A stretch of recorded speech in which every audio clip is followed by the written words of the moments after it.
Well, guys, it's back together.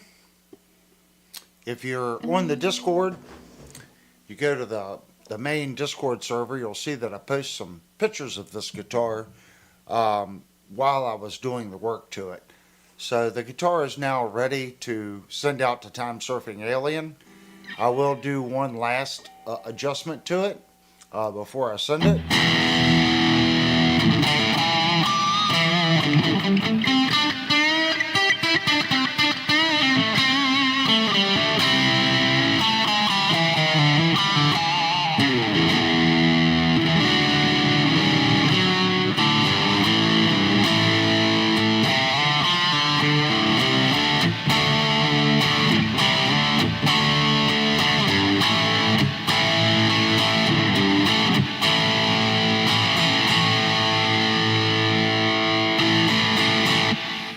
Whenever I do a setup, I like to play it a little bit, make sure I'm right. It's very, very, very close. I did the initial setup, played it a little bit, stepped away from it, come back to it, made a couple slight adjustments to it, and it's actually been about maybe 20 hours since I played it, and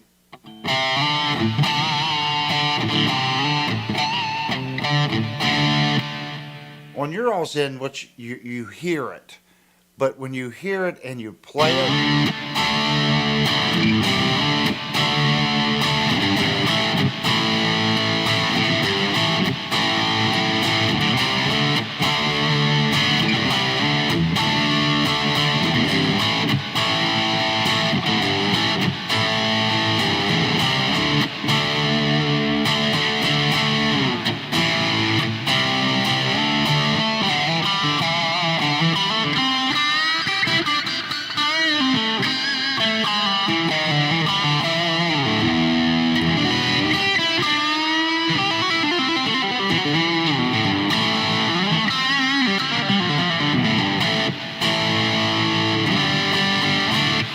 I think if you like really, really low action, this is probably it. And the message that he sent me is lowest action without buzz. I'm going to give you guys a hint. I'm not speaking to me because this is something I hear a lot. Someone will drop off a guitar or I get an email. I want the lowest possible action with no buzz. That's really not a description, and I'm going to explain why. Mikey said string buzz, and then he said, what is that? Yeah, string buzz.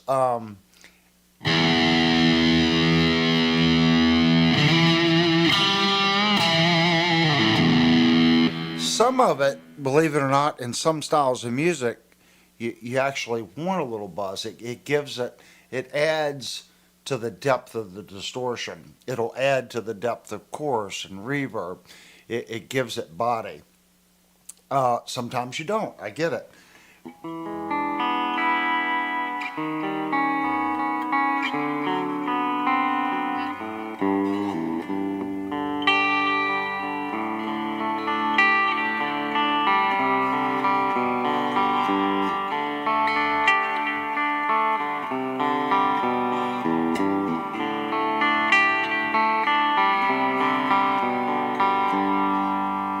Now, if I play like that, there's no string buzz. But if I dig into it and I hit it hard, I can make it buzz.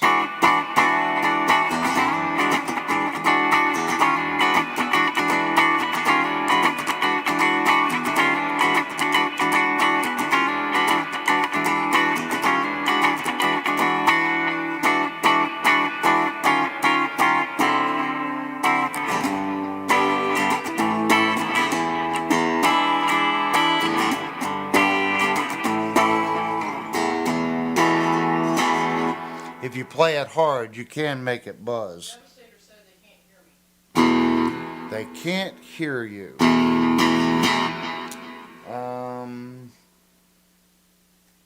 All right, now try. Can you hear me now? No, it's our board, guys.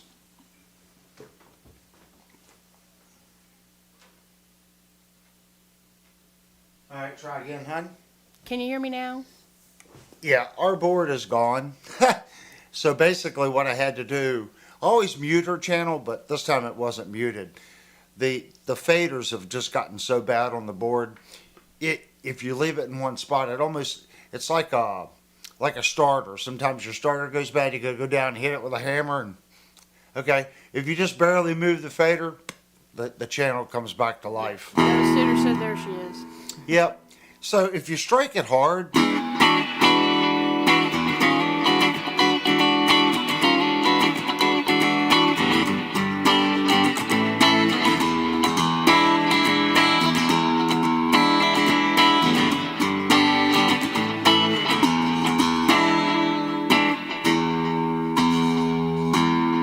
hear that?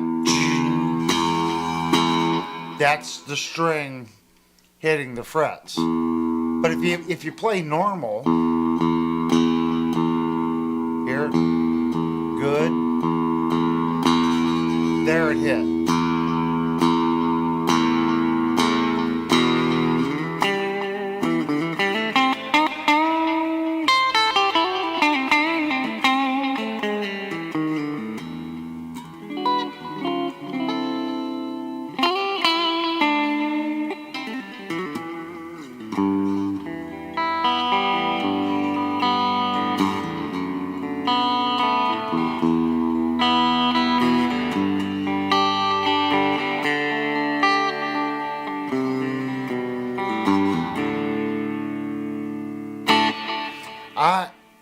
I think I'm going to leave it just based on what Time Surfing Alien said he wanted.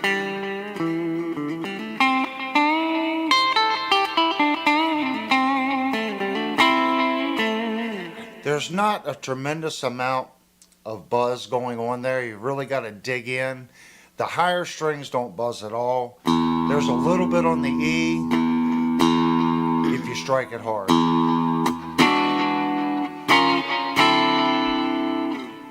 So, but when you, let's say we go up to our special channel and you get into it.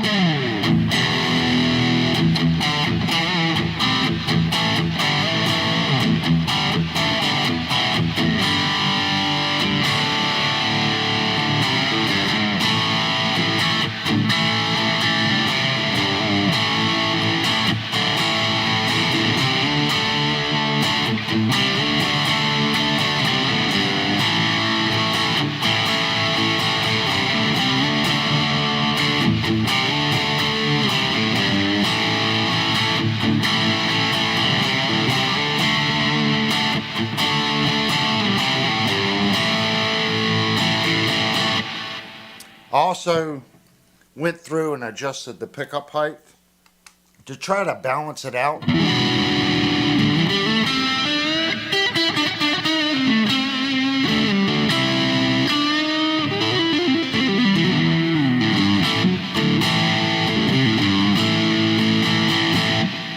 It's doing well. The only string I adjusted, I did cut the nut on this one just a little bit, the G string, just ever so slightly. Of course, when I reset the tremolo, if you see now the tremolo is almost setting parallel. Okay, I say almost. It is kicked back just a little bit. There's no back route for this. I wanted him to be able to pull up on the bar just a little bit. So what I ended up doing was installing shorter screws on all the saddles. That lowered the saddles down. I brought the bridge height up the base plate to give it that room. The way it was done at the factory, they had 10 millimeter screws on it, okay? And the grub screws were sticking out just a little bit, but they had the tremolo lower and they kicked the saddles up. Plus, the back of the tremolo base was like this, so you could pull up on it. It works better intonation-wise, you know, and setup-wise if you can get your bridge to kind of set parallel, okay? So I've done the best I can, and it's pretty good. I ended up putting 6 millimeter grub screws on all the saddles, so it worked out pretty well.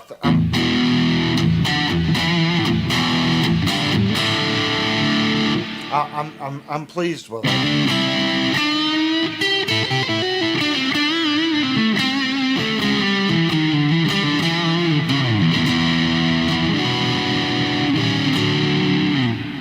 you can probably see, yeah, you know me, I can't leave well enough alone.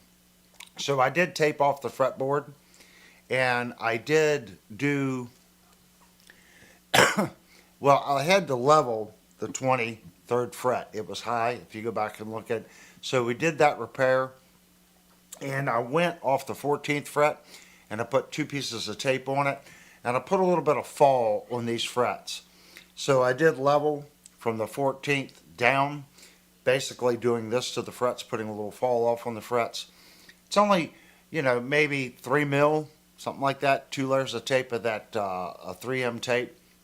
So after I did that, I had to re-crown these frets. Well, again, you know me, so I wanted all the crown work to be consistent. So I went through and marked all the frets. Well, first I double checked it with a fret rocker to make sure everything was right. I marked all the frets, and I did a light crowning on all the frets to keep the crown consistent. What they did at the factory was pretty close to what I did. It didn't require much, just a couple passes back and forth to get a nice even crown on all the frets. And what they did was fine, okay? All their crowning was the same, but once I recrowned these, now it's inconsistent. So keep that in mind. Yeah, it takes a little longer to do it that way, but I wanted all the crowning to be the same. So after that, I went through, hit it with 1200 grit, then 2000 grit, and then I repolished the frets. And this has 10 to 46s on it. Give it just a little bit more bite.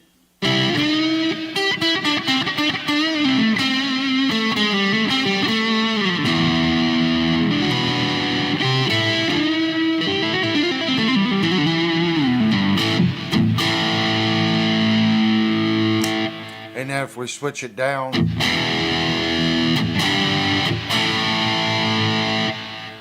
then if we gain it up just a little bit,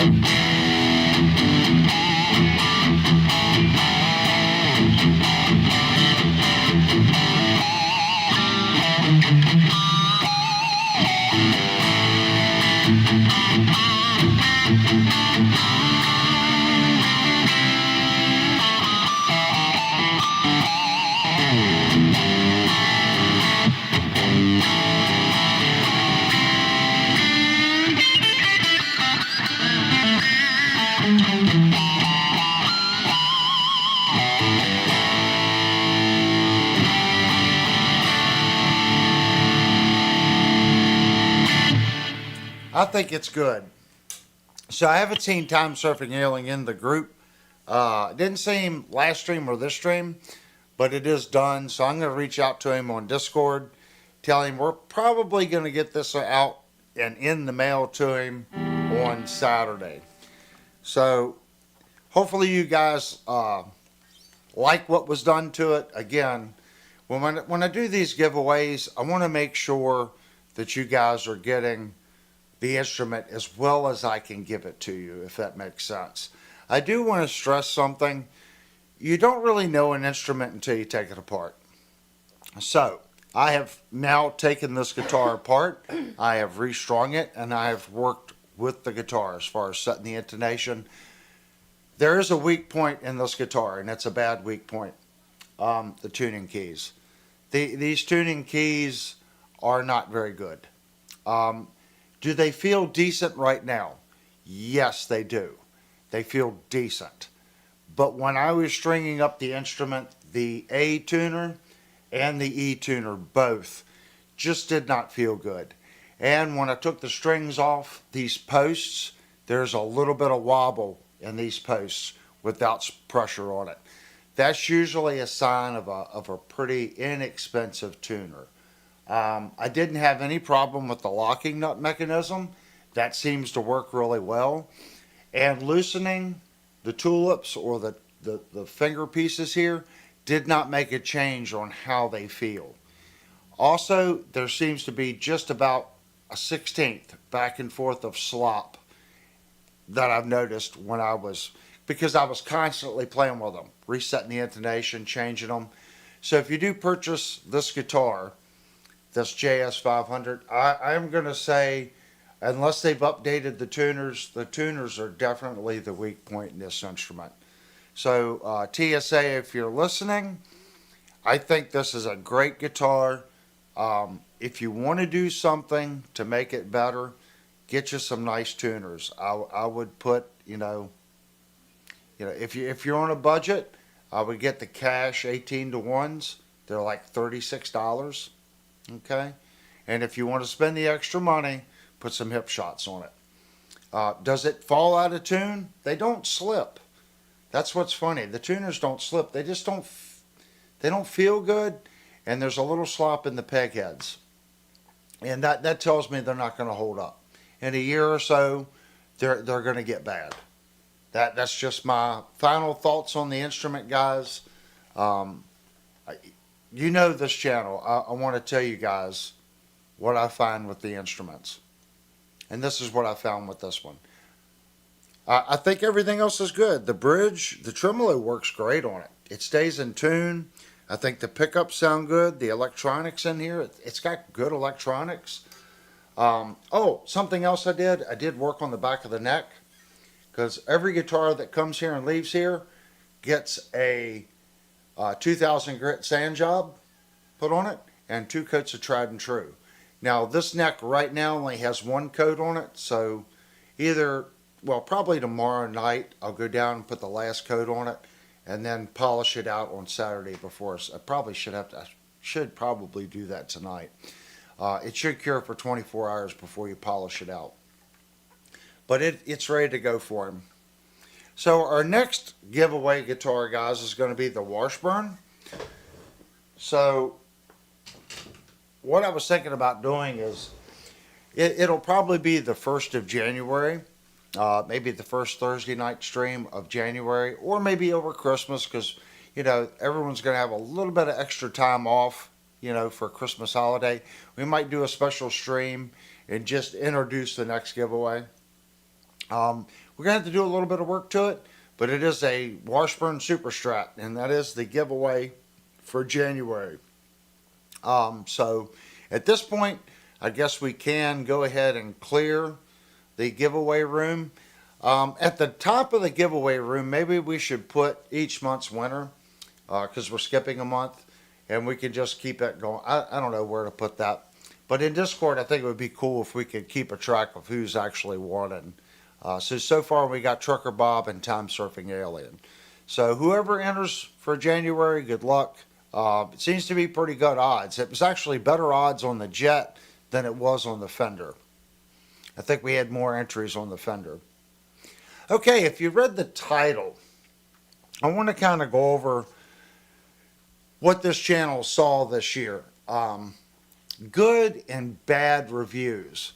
I want to kind of split it up in cost. Okay, cheap, or inexpensive equipment, bad, good, and the more costly stuff.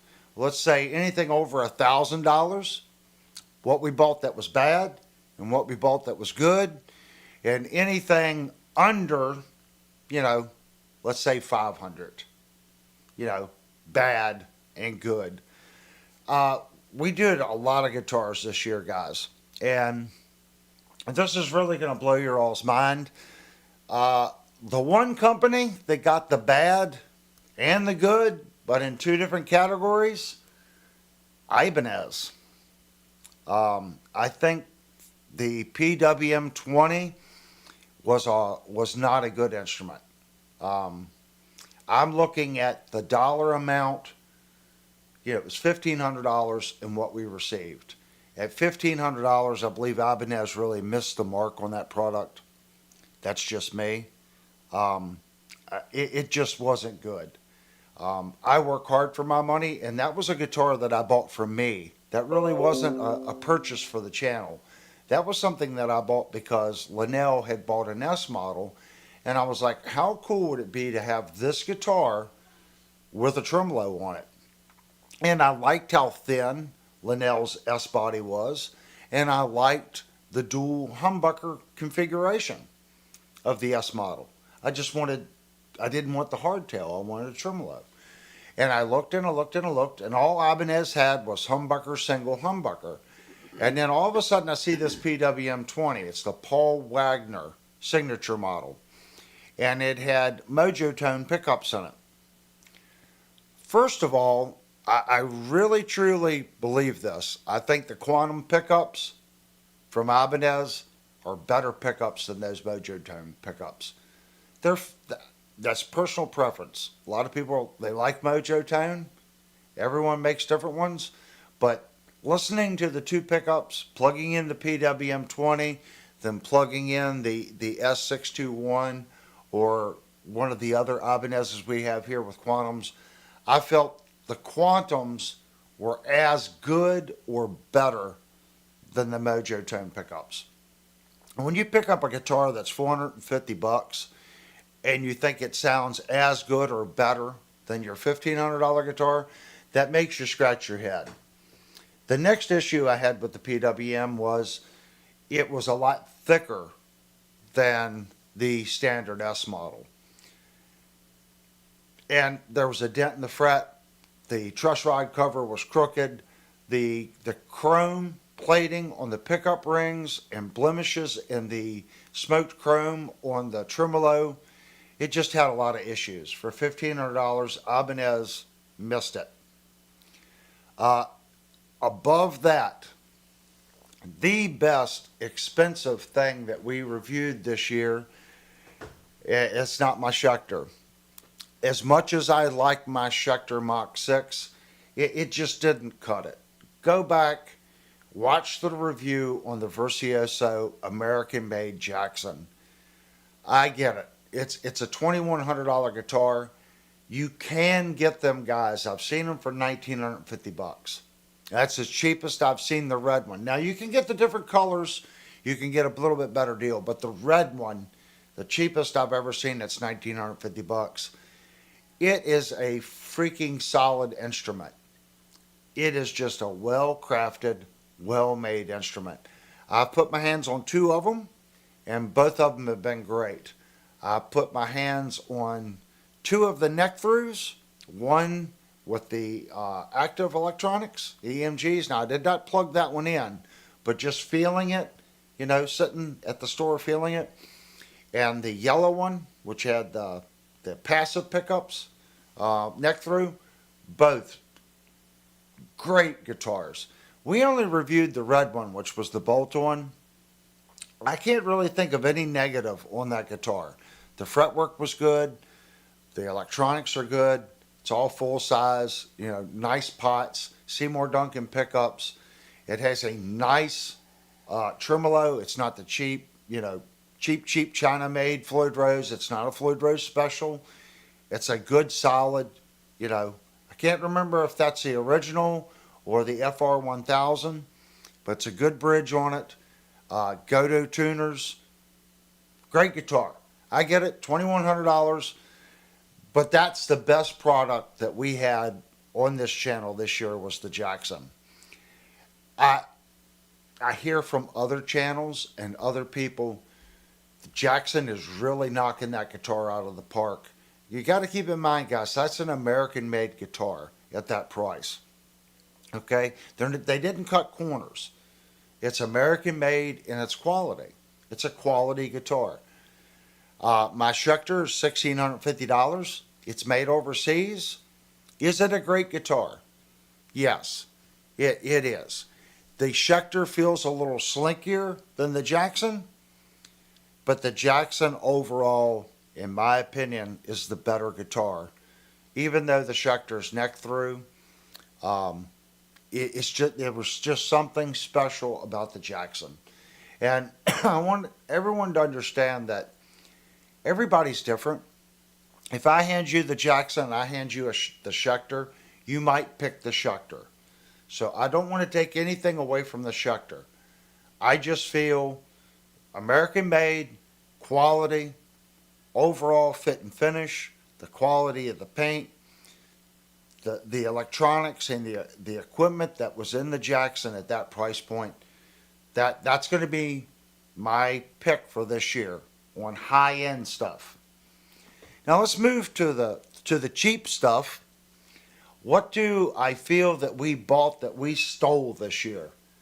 The Ibanez, RGA, Linnell's Ibanez, and that's what's funny. Ibanez top of the list on the cheap, and bottom of the list on the expensive. It's not a pun. You guys know I've really bonded with the lower tier on Ibanez stuff. It is good, solid stuff at the $400 to $500 price mark. I don't see you losing with the Quantum pickups. Whether or not both of these, all three that we have here are fixed tails. Now this isn't her blue one. This is the one that I bought because the blue one was so good. Again, there's three of these in the house, and all three are great. Just great guitars. So I'm gonna put the RGA as the best budget friendly guitar. What was the worst product that we got as far as budget stuff? I hate to say it, for you Line 6 people,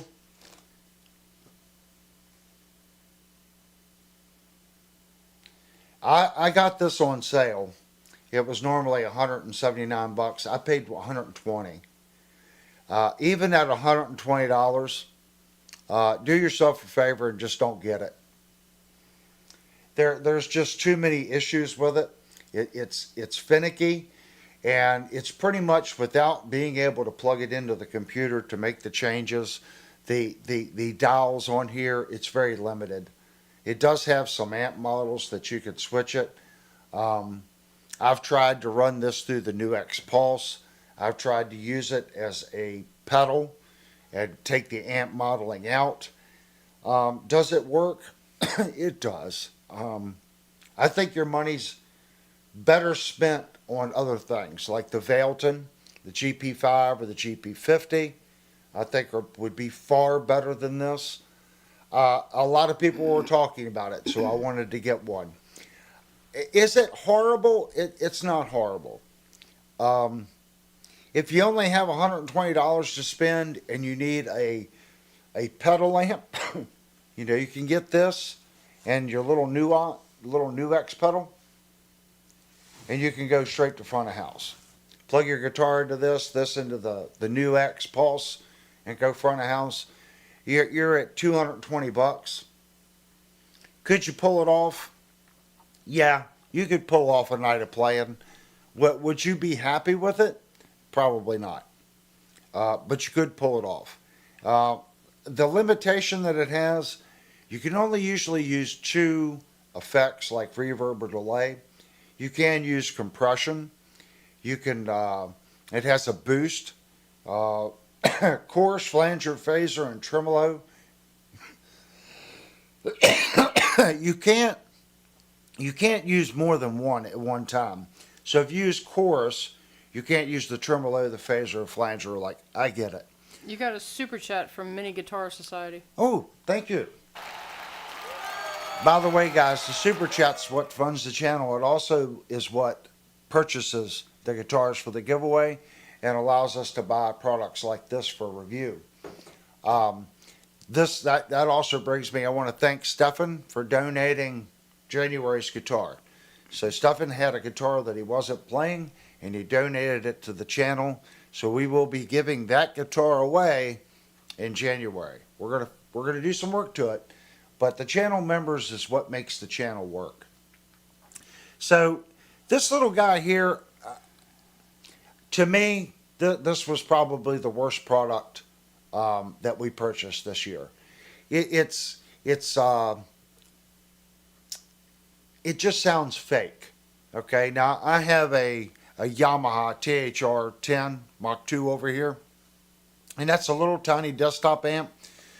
I literally come out of the headphone jack to the interface, and since Linnell bought it, it has been the amplifier that this channel has been used, pretty much every stream. It works good. It sounds good. It's user friendly. Far better. Now, it does cost more money, but this doesn't have any speakers. It doesn't have an amp. It doesn't have anything. So, listening to this thing, it should do certain things better because it's just a pedal. It just doesn't. So I'm gonna put this as far as this channel, what we reviewed this year, not the best purchase. And that's not to say that if you just want one effect or you want something, that this might not be a decent solution for somebody. If you're going to play an open mic one somewhere, you can throw this in your pouch along with the Pulse, take your guitar, and you might be okay. I personally wouldn't do that. And I'm not, granted, I know it's 4 times the cost. I would take my HX Stomp over this. And if I could, I would take the THR over both of them. If I knew that I could come right out of the headphone jack like I'm doing, but it's stereo, so that takes up 2 sends. If I knew I could go to the PA system with this, I would much rather take this little Yamaha amp and plug it in and just and use that. I know it would look kooky, but that's okay. I noticed everyone was doing it, so I just wanted to kind of go over what this channel saw this year. This is a really simple channel, guys. We're not trying to reinvent the wheel here or anything else. Just what I saw. And I'm sure you guys might bring up something. Well, what about this or what about that? Basing on what I remember, I would say that's what I saw this year. Jackson Virtuoso being the best in the high tier. Worst high tier was the Ibanez PWM. On the mid-price stuff, the Ibanez RGA and the S model, both great. And then lower tier, this guy, miss. If you guys have different opinions on any of those products, you can post down in the chat section. That's just kind of how I'm feeling about it. What am I missing, hon? Now we're ready to go over the chat. Oh, the only thing you're missing is, you had 3 votes saying give that pedal to Mikey, and, Mikey, calling himself a hooker because, he'll take anything. Wow. Mikey, do you need a pedal? I don't know Mike's situation.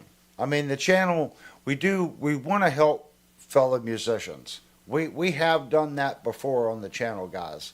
He said he's a cheap one, too.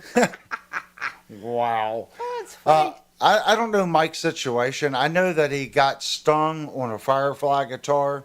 He bought an FFMN, and I know that hurt him a little bit. But if Mike needs a little solution like that, we can probably work something out for him. That's what it's about. It's about community. I know Jupe. Everyone, put your hands together for Jupe in the group. I just saw him type. Jupe just did the exact same thing. Jupe had a guitar that he wasn't, you could say bud bonding with, wasn't playing, whatever. And there was someone in the community that needed a guitar, and Jupe said, okay, here's a guitar. So Jupe did that. Then I said, hey, if you're going to give the guitar away, because I knew the guitar, because the guitar was reviewed here, and then Jupe purchased it. And I'm like, well, that guitar really has pickups in it, so why don't we put some pickups on it? So he sent it to me, I put pickups on it, and then we sent it to its new home. So it is something that we do. So I want to give a shout out to Jupe and, again, Stefan, because Stefan just donated a guitar for January's giveaway. So it is about community, guys.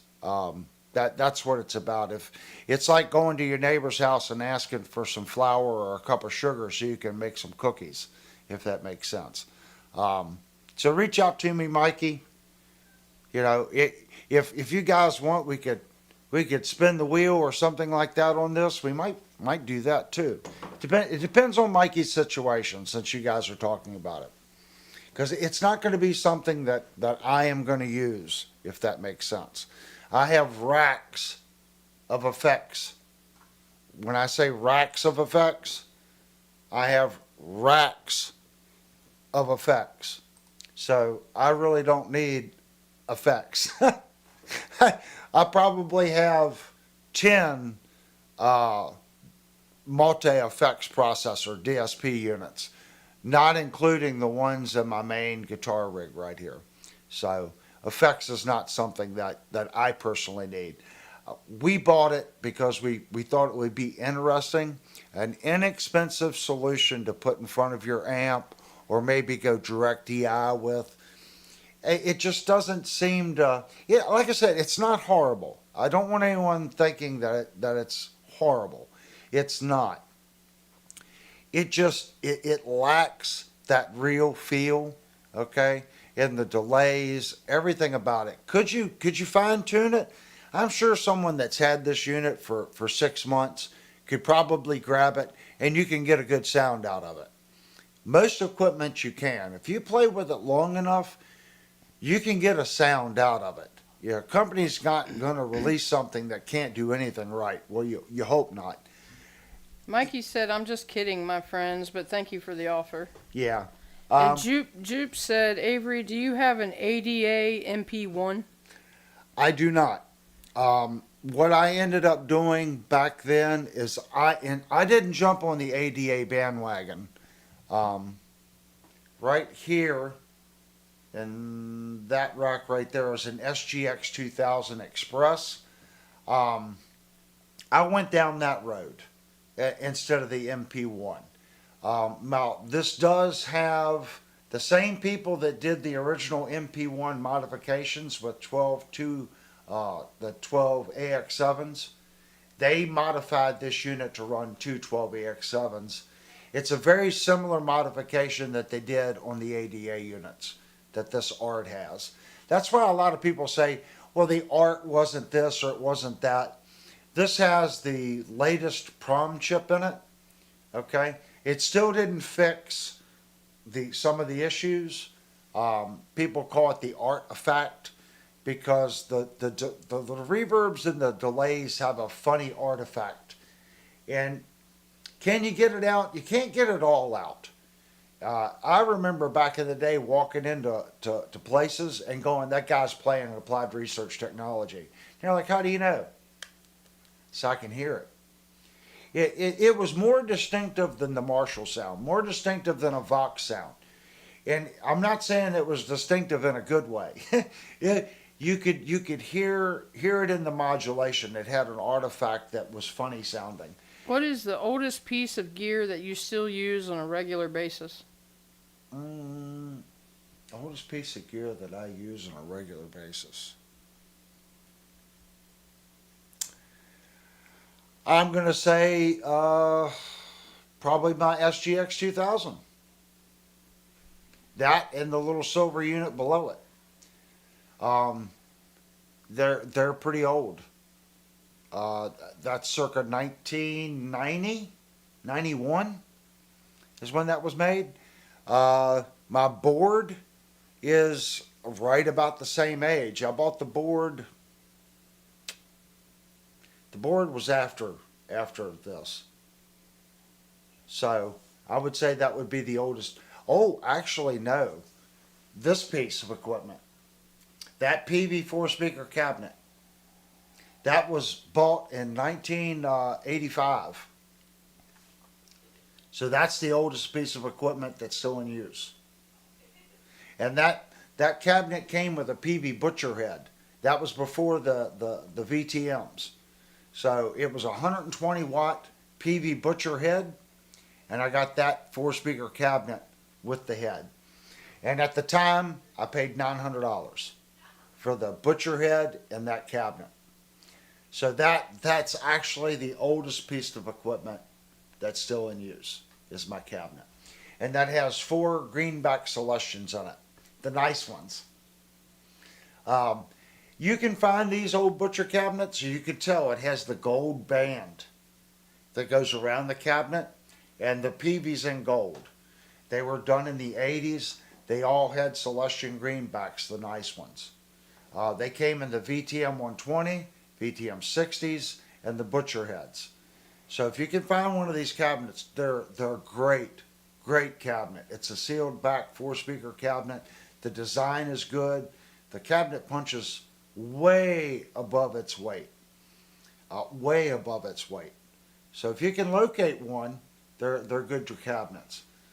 The second decent cabinet that no one seems to know about are these. I have to move my camera, guys.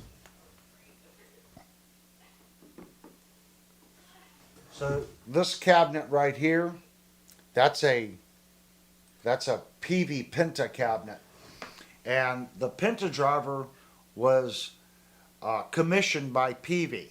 If you look up PV Penta head, it's a head that had a dial, and it would change the voicing of the tube amp as you dialed it. So you could get a Voxy sound, a Fender sound, a Marshall sound. They were great amplifiers. This was before the Triple X and before, this was PV's stepping stone. Before PV was flying under the radar, no one really knew, or didn't consider it high end. It was working class stuff. So the Penta head fell in under the radar, but it was a great amplifier and a great cabinet. And these Celestion speakers were voiced and designed to work with that head, with all the different voicings. So that makes them very forgiving, whether you're running clean through them. Like when I plug it into my Egnator here, the Egnator comes to life when I plug those Penta drivers into it. How old were you when you got it?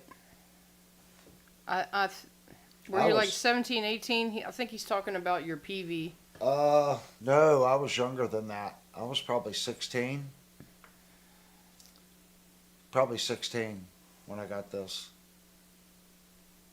Yeah. I was that if you look on the side of this cabinet, it says Greer Music Center. And if now, see, Google messes everything up. I was going to say, if you know where Greer Music Center is, and you answer within 10 seconds, I give you this pedal. But someone would Google it. That was bought at Greer Music Center, and they were in Florence, South Carolina. So I know that it was before 1989 because I left in '89. Timmy has to go. Ooh, thank you so much, Timmy, for coming into the stream. It's good when we see people come back in.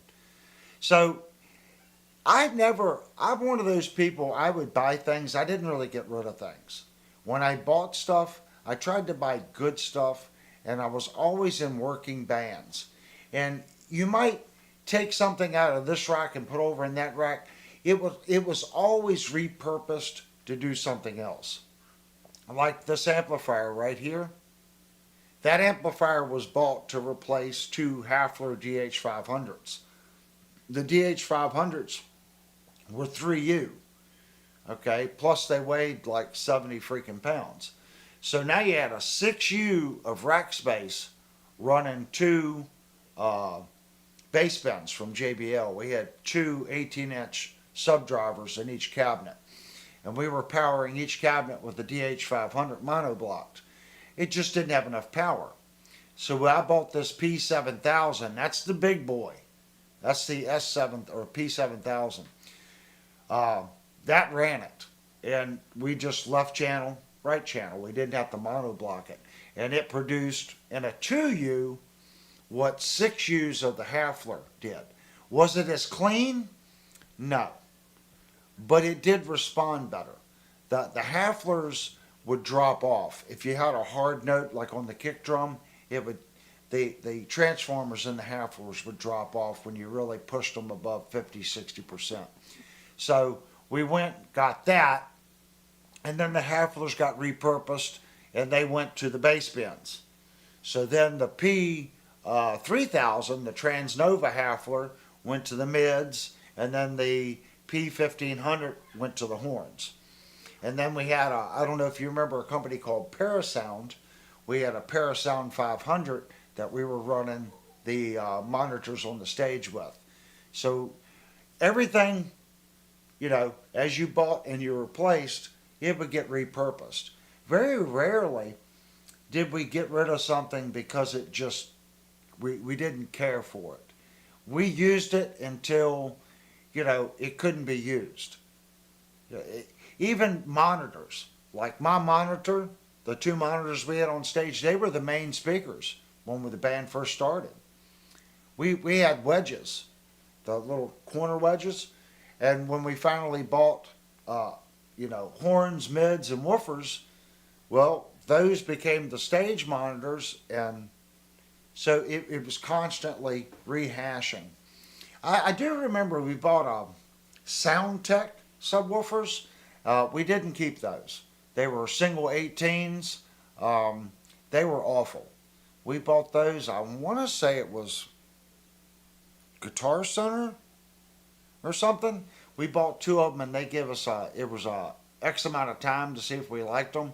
And with that, we played 2 gigs with them. I'm pretty sure it was Soundtech, and they were just floppy and awful. So we did not keep those. But most of the equipment, guys, I try to buy good stuff, and as long as you do that, you're going to be fine. I know we pick on guitars here. I'm hard on reviewing guitars, but what I've seen, really nowadays, guys, there's so much quality. If you buy a $300 guitar, it's a pretty good guitar, unless you just get a lemon. It's not like it was when I was learning. You really had to. I'm not saying there's not bad ones, guys. I'm just saying for $300 now versus 30 years ago, a $300 guitar now is like a $700 guitar 30 years ago. So you don't have to spend a lot to get a decent guitar, especially if you buy used.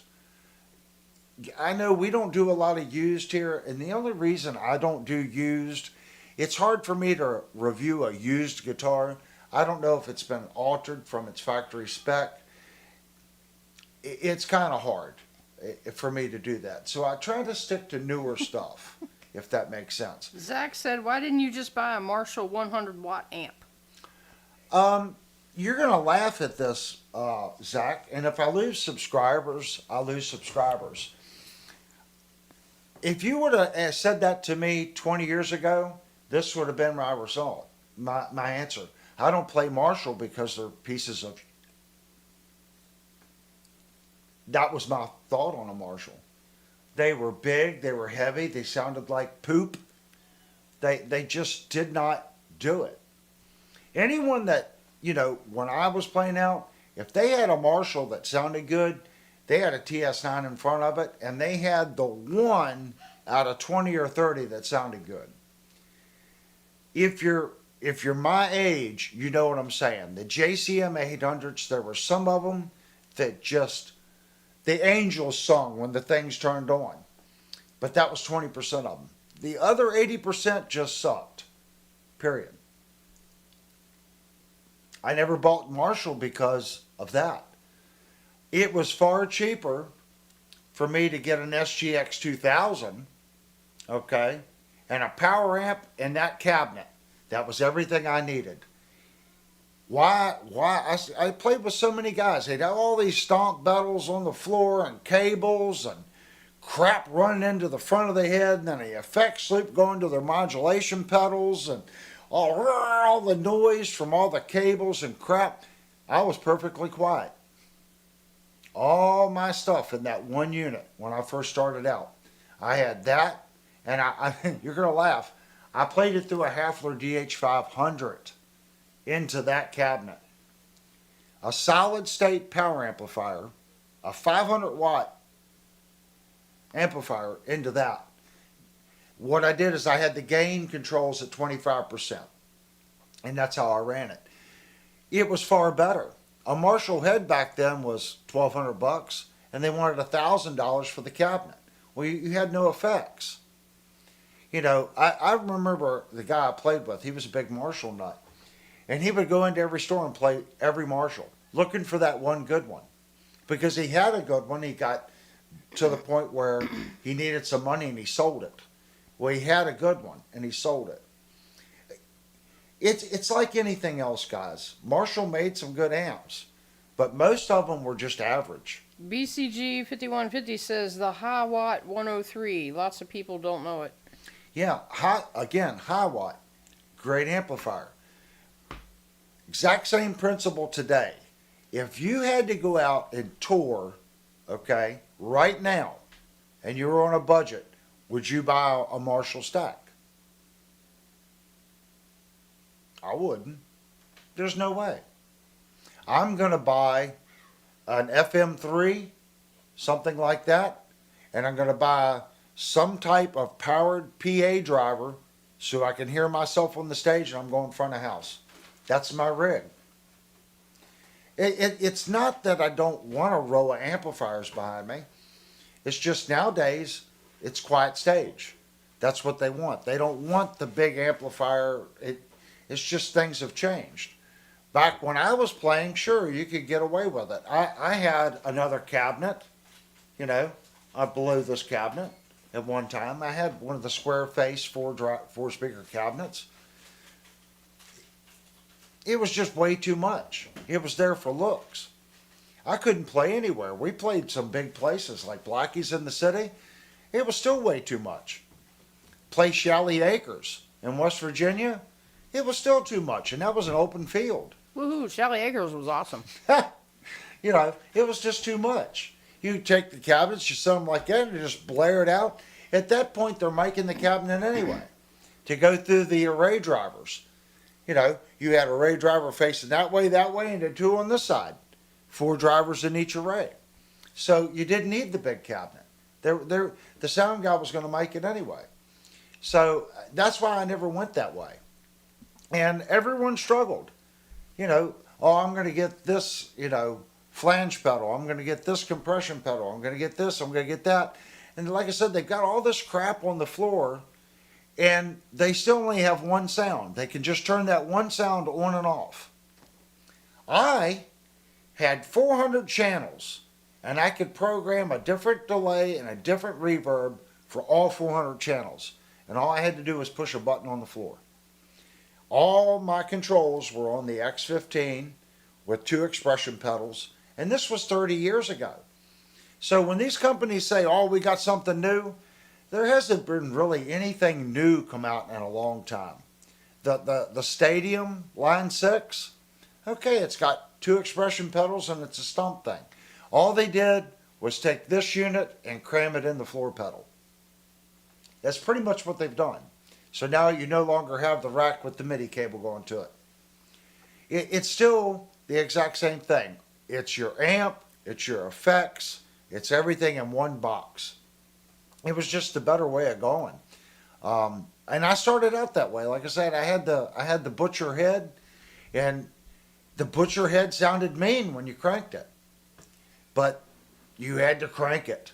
And you only got, let's say, like the Molly Hatchet type distortion. That was the kind of drive that it got you. That hardcore Southern rock drive. The butcher did that well. It just wasn't my thing. So I ended up going with Applied Research Technology. And that was a cost thing too. Like Jupe brought up earlier, the MP1 by ADA. Why didn't I go that way? Okay, the ADA was $800. Well, you just said you paid $1,200 for that. Right, I did. But now I got to buy an Alesis Quadraverb or a TC Electronics, an M50, M80, or whatever they were making. That was going to be $1,500 to $2,000. Guitar MNX1 says, Hafler's are super killer amps. Good for you. I have one for my stereo system, and it's so nice. You probably smoked some of those Marshalls for sure. Yeah, and everyone laughed that I was running a Hafler on my guitar rig. That's just testimony on how bulletproof Dave Hafler amplifiers were. When I ran Hafler, I could pick up the phone and I could talk to Dave on the phone. Dave, I'm having a problem with this amplifier. What are you using it for? Okay, this is what you got to do. Because David Hafler, if you ordered the amp from him, he built it. Or he would send you the parts and you would build it. And he would send you an instruction manual. Here's how to put my amp together. And you guys are like spitting coffee out and throwing popcorn, but that was Dave Hafler. He was a genius. Even today, you can buy the upgraded caps and transformers, and the DH500, the DH200, the DH220. We're talking pre-Rockford Fallskate, because Rockford Fallskate bought Dave Hafler, and they started making the first 3 years was okay. Rockford Fallskate come in, they made a professional version with XLRs, the Transnovas. Oh, I'm going to say the first 4 or 5 years were okay. After that, Rockford Fallskate kind of did what Rockford Fallskate does. Started cutting corners, and they come out with the TA line. I think it was like the TA 1100. That was when if you ever watched Fonzie, that's when they jumped the shark. When the TA 1100 come out, Hafler just went after that point. But yeah, they were phenomenal amps. You couldn't kill them. Imagine a CS 500 made by Peavey.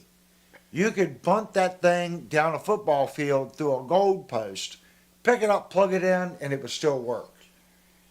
Hafler was exactly like that, but they didn't make any noise. We could be at full volume and our drivers would be quiet. Now, people are like, well, it doesn't matter. The bar is noisy anyway. No one really hears it. Yeah, total harmonic distortion in your line noises and stuff like that, that kills your drivers. So when you've got a QSC or you've got an old Crown that's just firing into your horns, it doesn't take long before your horn really starts to sound like poop. So the cleaner your power going to your drivers, the longer it's going to last. I'm a big fan of Hafler. And if you could afford it, there was a company called Bryson, the EB4. The best power amplifier, in my opinion, ever made was the EB4.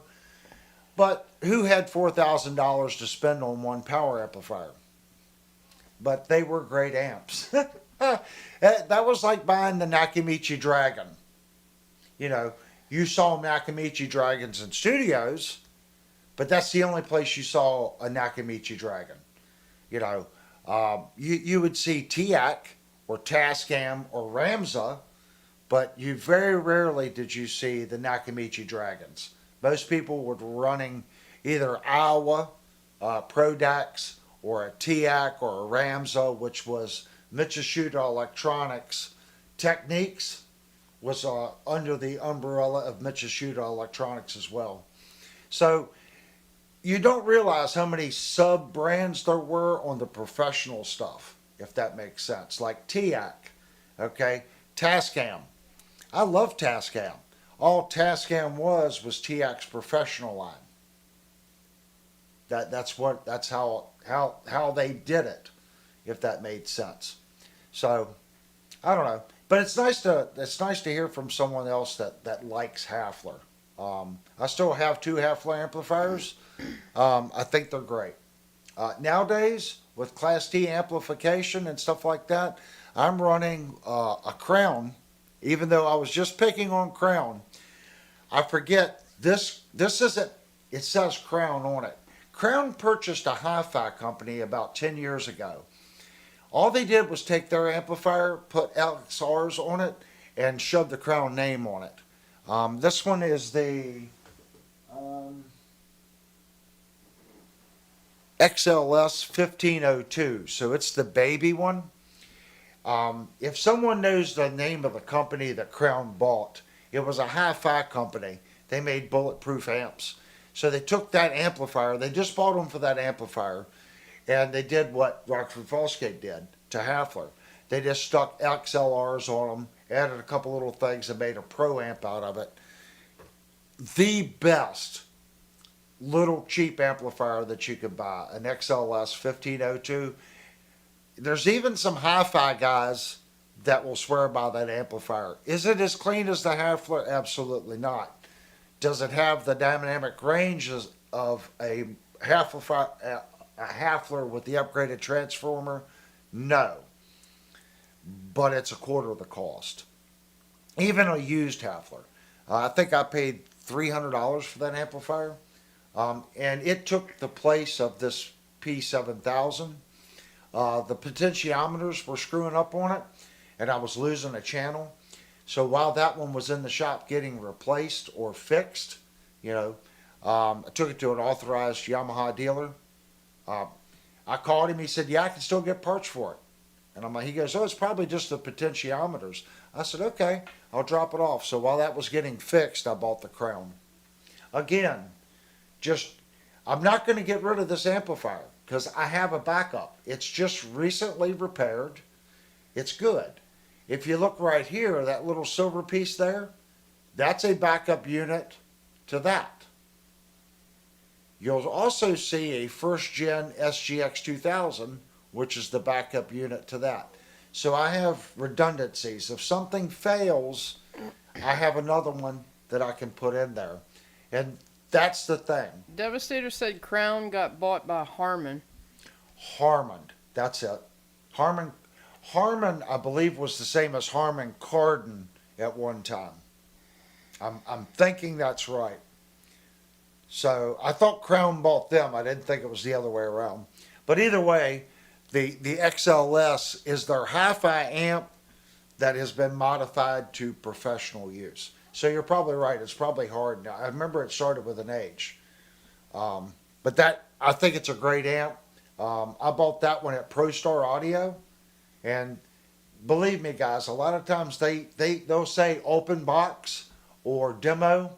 When this showed up, it still had the Crown taping around the box. It had never been opened. It was factory sealed.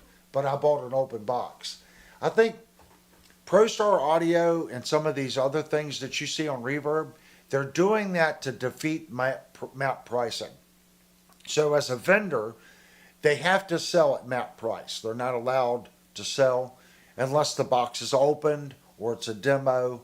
So to get around that, they just say, "Hey, it's open box." So they'll open up the box, not even pull it out, just cut the tape. "Okay, resell it. It's open box. Now we can sell it cheaper." That's exactly how I got that amp.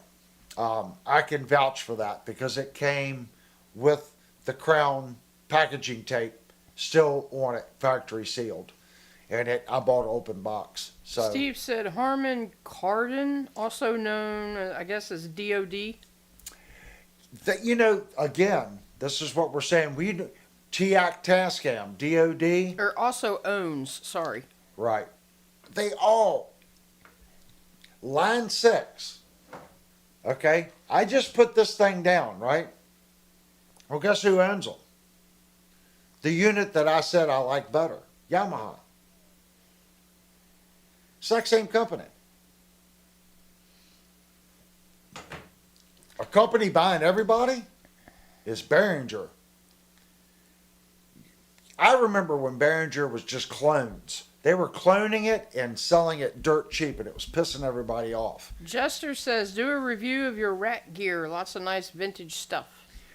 We have one over it, but we should start doing that, guys. There's a whole nother rack right here. Let me turn this one on.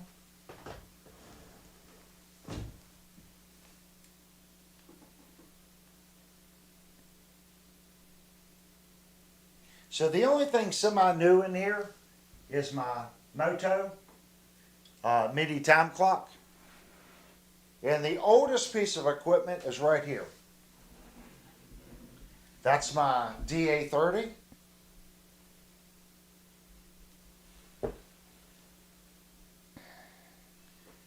Studio Digitech S200 and my Spectrum Analyzer. And then we've got more equipment here. This is an Alesis Multiverb 4, another S200. Here's a DBX 262, a DBX 286, an RT 1601, and on that side we've got an AMR, Audio Media Research inline tube amp. There's a ton of stuff. And there's more downstairs that I don't really use too much anymore. Uh, Everyone talks about trying to get that vintage sound. You know, can the vintage stuff do modern sounds? I think it can. I've proven it on some of the reviews. I get pretty close to some of the new sounds. I'm doing a mixture here. So there is some new equipment in this rack. I'm using the Synergy module system. But I'm still using my applied research technology unit. It is the main piece in that rig. Um, there's just no one making a solid rack mount effects unit right now.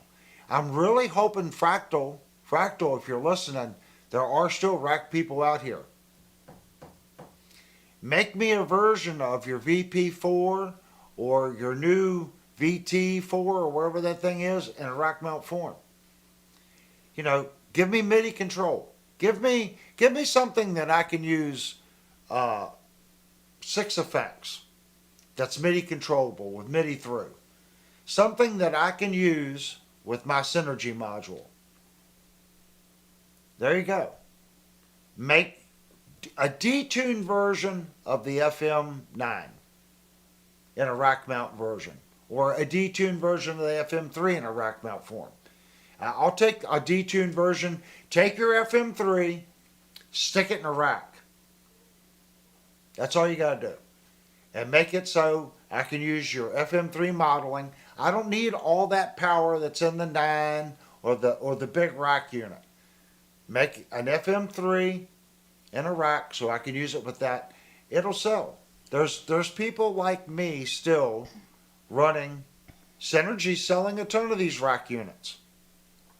There's 2 new rack preamps that just hit the market. I forget the name of the manufacturer. They're both MIDI controllable. One has a solid state preamp and also a tube preamp. And you can stage stack them just like this one. So it's just like my applied research technology unit without the effects. So there you go. Fractal. Line 6. Okay, give me a version of your Helix, your $1,300 rack mount Helix. Squish it down a little bit. Bring it in at $700-800. You'll sell them. There's other people like me that have rack mount tube units that want to update their effects. You know, I'm still running 16-bit effect. Is there anything wrong with it? Absolutely not. That rig sounds great the way it is. But the reverbs and the delays now have gotten so sparkly sounding. There's so much overhead. There's so much volume. There's so much clearer that I can't explain how much better the delays and the ambient reverbs have gotten versus the late 80s, early 90s processors. Okay? They night and day difference of them. So to be able to do that with my rig, I would love. And I've been looking. I'm thinking about getting a Strydman little, what's it, Blue Sky or something Sky, little Strydman pedal. I love that thing. I might just come out of my secondary effects loop right into the Strydman. And just, because that's the drawback to the SGX 2000 is the reverb. The reverb's just got a funny sound to it. So come right out of that to the Strymon. I just don't want to spend $350 for a freaking floor stomp reverb pedal. Somebody make me a rack mount delay, you know, something with compressor, delay, modulation effects that's MIDI controllable. I don't think I'm the only one that still runs rack. Rack equipment for studio use, it gets it up. It's out of your way. The cables are behind it. You can still use patch bays. I got a patch bay over here. Once you get your patch bay set up, you don't need to get behind the units. You just plug your cables in the front, and you're in and out. It's all in your patch bays. So you don't even need to connect anything. Once the units are connected to the patch bays, you can just loop your signal path however you want through your patch bay. I get it. It's old school, but I still think there's a place for it, if that makes sense. We're getting ready to upgrade our board and we're going with the wing rack. I'm going wing rack. Why? Because after talking to my salesman, compression and EQ. Okay, it's a 48 channel board. Well, I can get different EQ and a different compression on every channel right off the computer. That saves me 48 1U rack compressors, 48 1U rack equalizers, all done through the computer. So I get it. It makes more sense. But I still think there's still a market for it. Not everything, there's still people that want the button. They don't want it tied into their computer. They want a self-sustained hardware and solution all in one. They don't want it to plug into the computer where you got hardware and software. They want the hardware and the software all in one combined unit, something that is not going to go out of date. That's what scares me about like this guy. Most of your functionality is when you plug it into the computer. So right now with Windows Now, it works. So what happens when Windows 20 comes out? Are they going to support this program? Or is this piece of equipment just going to become a paperweight? I have a pretty good feeling that it's going to become a paperweight. That's me. I've got some things that was computer oriented just from 15 years ago. You can't run it because no one runs Windows, XP anymore. And they're not going to, Windows isn't going to release a patch to run a piece of outdated equipment from 15 years ago to run on Windows 11. No one wants it. Do you want to take your break? It's 20 after 9. Ooh, yeah, I guess it is break time, guys. If you're not familiar with the channel, you can type and chat. You do not have to be a subscriber to the channel to chat. I want you to come in and chat and join in on the conversation. Do you have musical equipment that plugs into your computer that's old? I know, what's that, Avid has a rack mount unit. There's one of our guys, Kurt, runs one. I know they have just dropped all the updates for it. Right now it still works on the computer. What happens in 10 years? Will that rack mount unit still be able to plug into a computer? Will you still be able to edit it? I can do all my editing on this through that little computer screen. I don't need to plug it into the computer. I can control, edit, and create right on the face of that unit. I think that kind of future-proofs it. Even though the technology gets outdated and you can't update it, at least you can still use it. Something like this, you can't. 80% of the control in this is on the computer. It's not on the knobs. So once this gets so old and it's not supported, it becomes a paperweight. So you guys tell me what you think. Am I wrong about that? Or are we going to see in the next 5 years people that have this older tech, someone comes out with a program that as Microsoft or Mac changes their OS systems, it can default and still run a platform where we can keep this stuff up and running? Tell me what you think. I don't really know what to think. I just know that I personally have some equipment that is no longer supportable through my computer. I would have to build a computer and load Windows 98 or XP to be able to access some of the software of some of my equipment that I have. Thank the Lord, it's all controllable through the face, so I technically don't need the computer. But this new stuff is not. They've eliminated that to save money. All right, guys, we're going to take a 5-minute break. Again, you didn't have to be a subscriber to chat. I want you to come in, chat, join in the conversation. I'm one person, and I'm just speaking my opinion. So everyone has an opinion. It's about talking about it. We want to make good decisions when we purchase products, and that's what the channel's here for. We're trying to weed through the BS and try to pick good stuff. And You guys buy more stuff than I do because you're more than me. There's 20, 30 people in here right now. Well, 32. As you all buy things, if you see issues with something, post. I bought this. I had this problem, this problem. That really helps other people. It does. That's what the channel was started for.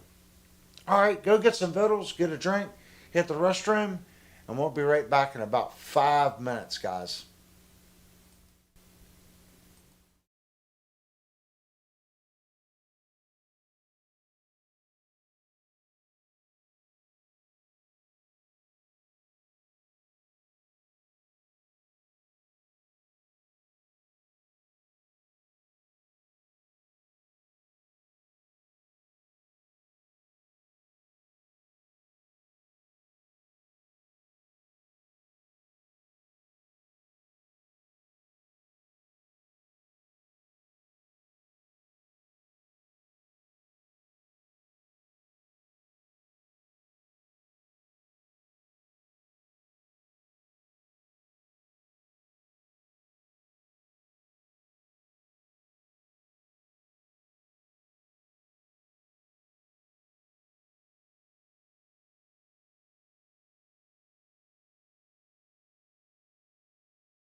Okay, guys. I think it was BCG 5150. I. It's hard for me to. I have a squirrel brain, so it's hard for me to read the chat, guys, and keep talking.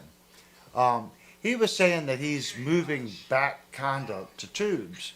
Um, What the heck? the other laptop's on. We're getting a stereo loop through Liddell's microphone. It's pretty funny. Um, so he was talking about going back to tubes. Um, and what's funny is when I first started doing the stream, I was, excuse my French, hell bent on tubes. I like tube amplifiers. I'm the first one to admit nothing sounds better, in my opinion, than tubes. I think tubes add a lot of warmth to your signal. This is coming from someone that never fell, well, I won't say I never fell into it. Remember what I was saying when I was running the butcher head? I had to run a analog distortion pedal in front of that. And I would boost the amplifier to get it to break up a certain way. See, break time isn't long enough, so my Coco just finally got made. So what I need to do, guys, is 5 minutes before break, turn the Coco machine on so I can get my Coco. So always remember, unless you have a Friedman, like I've got a Friedman BEDLX in this unit right here, that's already modified. It's like a modified Marshall platform. I have a Sedano SLO on the other side. Again, that's not really a Marshall. It's a modified Marshall, amplifier, preamplifier, so you can get those high gain tones out of it. When I was playing out, I always ran the solid state preamp in front of my tube preamp, which has the ADA mod, and I always stacked gain stages to get that sound.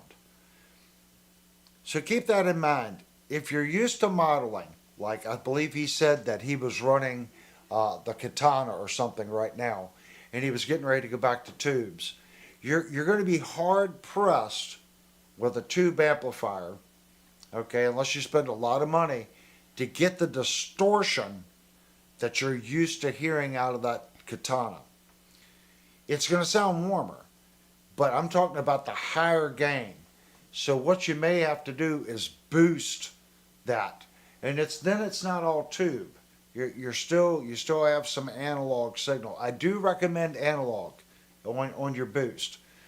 The digital, there are some digital boost pedals out there. Stick with tried and true. Believe it or not, I was a TS9 fan for years, and I'm going to show you what to buy. That's a third of the price of the TS9. And this is just my opinion, BCG. But if you can find one, this is what you want. And it is stupid good on the clean channel of your tube amplifier. This is Joyo's high-end line. It's Dr. J. Find this pedal. It's called a Lancelot Distortion. It has different diodes that you can switch between it. It will give you everything from the hairy hairband sound, okay, as a boost into your tube preamp, all the way down to crunchy sounds. Birdman says nothing else matches a real spring reverb for them sweet trails. You're right. The drawback to a real spring reverb, okay, if you're playing here at home, you're not getting the volume that's going to affect it. But if you're on stage and you've got that thing cranked, you get vibration in your cabinet. And the tank in the cabinet, your combo unit, will start to vibrate. And you'll get all this spring echoing effect in your spring reverb because it's a spring reverb. Unless you can isolate your reverb tank, you're going to have problems when you start cranking it. If you've never had that problem, then you've never cranked your amplifier. I had a Fender Twin Reverb, and you talking about something stupid loud. I had a 19, I think it was a night, it's either a 69 or a 70 Fender Twin. It had factory JBLs in it. Holy mackerel. Imagine loud. This amplifier was louder than loud, and it stayed clean. You could turn that thing up and it stayed clean. It was a cut your head off amplifier, but when you got past 50%, the reverb tank would start to do funny things because of the vibration in the cabinet. So keep that in mind. I agree 100%, Birdman. Nothing sounds like a spring reverb other than a spring reverb. But if I'm on stage playing, I'm going digital. I'm going to go with an Axe Effects or a Line 6 or something of that nature that's not going to be influenced by what's going on the stage. It's really, really close now. These new effects they're emulating it really, really well. For all the pluses, there's just not enough negatives going digital in that scenario. That brings me to my next point. I like tubes. This is not tubes.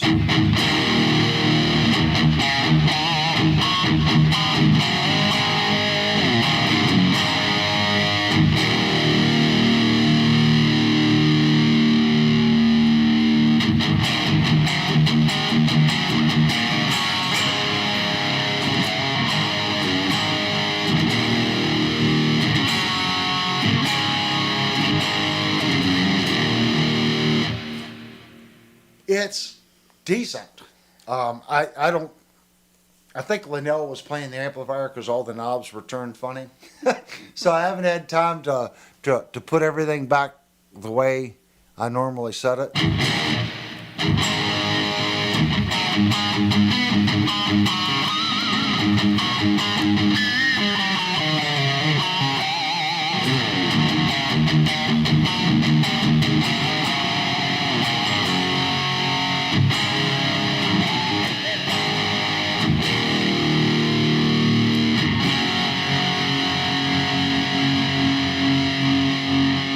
It's got a decent breakup, and it's a $350 desktop amplifier. Doing this stream, this little amplifier does what it does. I do have this going now, so I'm coming out of the mains to this little guy. I don't have it hooked up tonight. This is my little Pulse made by Nuex. So Steve sent me a capture or a IR for it, for the greenback, and it's good. It's decent. Nothing wrong with it, but there's a lot of stuff, and the amp's on the other side of the room. Here again, it's about convenience. I can literally turn a knob.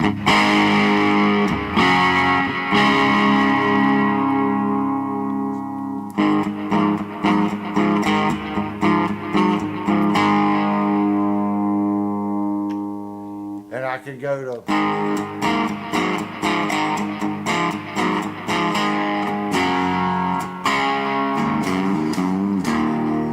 it's just convenience.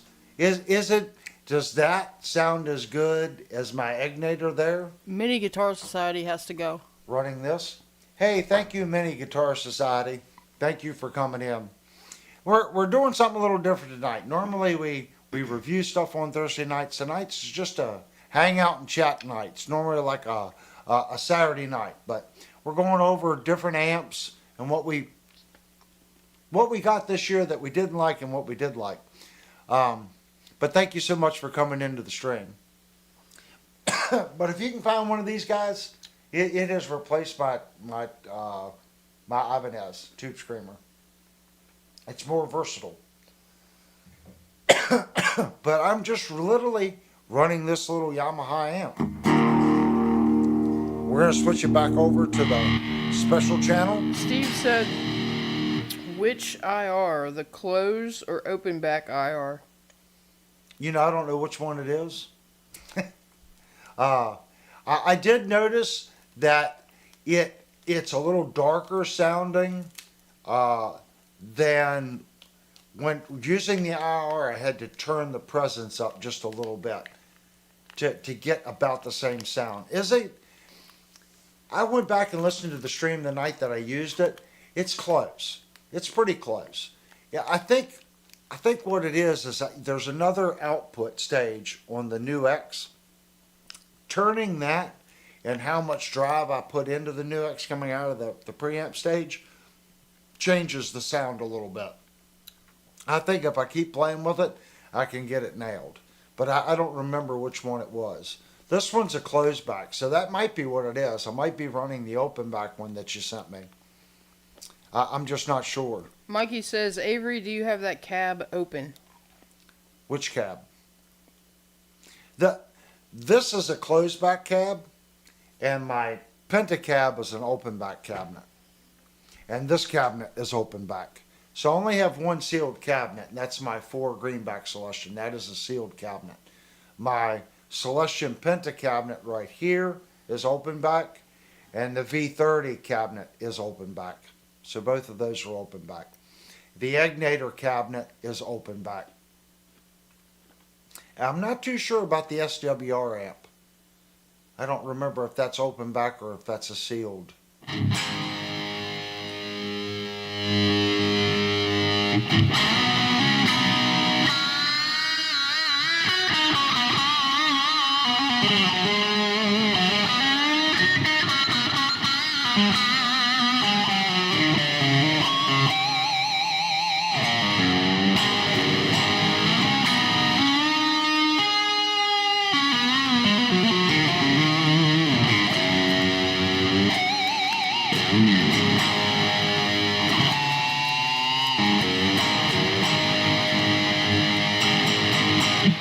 That's not horrible for a model. Again, yeah, I have a better amp, but doing what I'm doing here and the ease of using it, I can deal with that song. I can deal with that all day long. When I come home from work, I no longer plug this up. It's just more convenient. I already have the computer up and going. I've got my mixing stuff already up and going. The little THR10 is here.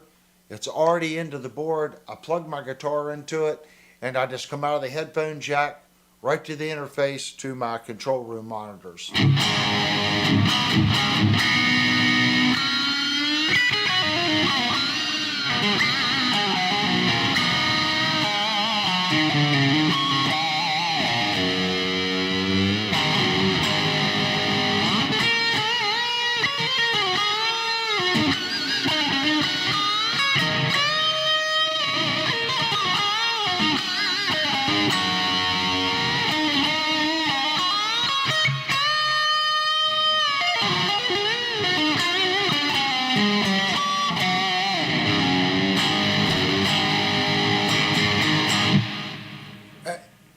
If someone would have come up to me 20 some years ago and said, look, $350 I can get you that sound, I would have said, hey, no way.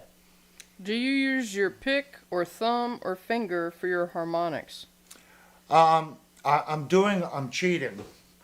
And basically, guys, if you look, I'll hold the pick this way. So I'm not picking like that. I pick with my center finger and my thumb.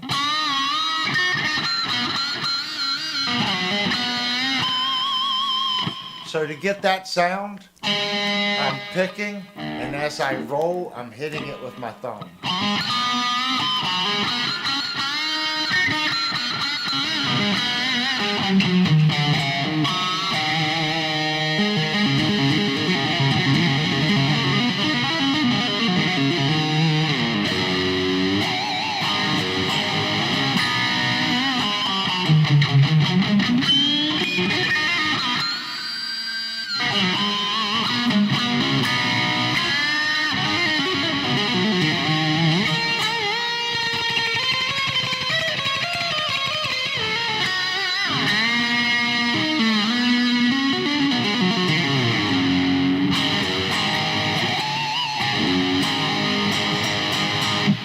I was really fortunate.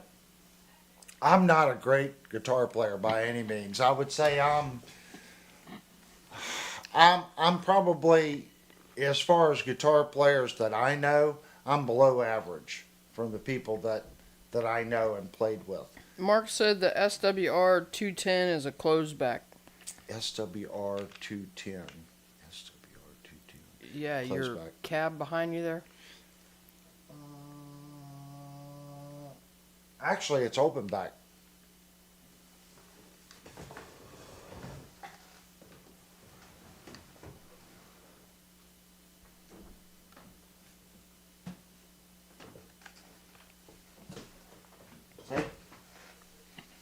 See the speakers? It's open back. It's an open back cabinet. They may have made a closed back. This one's open back.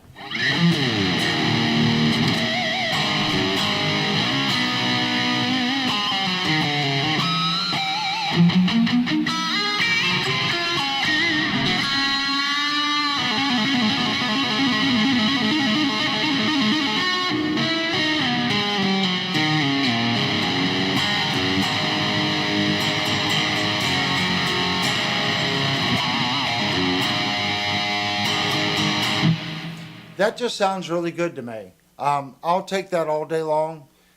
Even if I was playing out in a band, I don't think I would take my rig anymore. I just don't. Things have changed so much. I think that I would find a different solution. After playing this, I know there's another way of getting that sound. This is a $350 amp. Whether I went with a Line 6 Stadium, again, that's Yamaha. So the programming language somewhere, the programming in this little desktop amp is going to be in that architecture somewhere. Whether it's in the XL, the Stadium, whatever, I would just find that and just use that. It's far simpler. I would take that and I would get me a little, I would not get an FR cabinet. To me, that's just a complete farce. You just need a good, solid, full range PA speaker with a built-in amplifier. I would just get I would probably get a Mackie for like $400. Get a nice 15-inch with a horn. Set it up, behind me. That would be what I hear and go front of house or to the soundboard. And if I was playing somewhere and they didn't have front of the house, that Mackie with the 15 and the horn is going to be just as loud as that guy, and I'm going to move quite a bit of hair with that 15-inch driver. If I wanted to get stupid, I could get two of them and put one on each side of the stage. But there's no place around here that I would ever need two of those. I think they're like, I want to say they're like 600 or 700 watts for that little Mackie powered PA driver. And it's like $250. Mark said he was talking about your SWR that's under the Egnator. Oh, this guy. SWR. Yeah, this is SR. Sorry. Yeah, it could be. It's been so long. That's something, guys, that I keep saying I'm going to do. I have a Squier Custom Shop bass. I'm going to put, Christmas vacation is coming. I promise I am putting new strings on my bass, and we're going to fire up this amplifier. It hasn't been turned on in probably 5 years. Yeah, Kurt just asked if the SWR was a bass amp. Yeah, it's a bass amp. And it has an Alesis Quadraverb for effects. So, and this company was so smart. They made a 1U opening in their combo unit because they knew you were going to have a rack mount effects unit. So you've got your amplifier stage, and then underneath of that, built right into the amp, is a 1U location where I can put the Quadraverb. And that's what's in it. There's a Quadraverb. Perfect effects unit for the bass. Consolidated. It got my effects, got the amp, got the speakers. You roll that thing in. Now, it's a tank. It's heavy. But you roll that in there, you're not going to play anywhere where that thing won't drive you out of there. They were great amplifiers. I want to say, does anyone know, did Fender buy SWR? I think they did. I think Fender bought them. But these were great amplifiers. If you have the opportunity to get one, I've never had any problems with it. I don't use it that much anymore, but I know it's a solid amp. I've thought about selling it, and I'm like, why would I sell it? I'm going to replace it with what, a Fender Rumble or a Trace Elliott? Nah. This SWR kicks butt, and it sounds, it's just got punch. It's dual tens, and buddy, when you crank it, it hits you. It's like bam, bam. It just pounds on your chest. It's a rocking amplifier. I want to say it's 300 watt. It's a 300 or 400 watt. I can't remember. It's 300 or 400 watts, but it is stupid loud.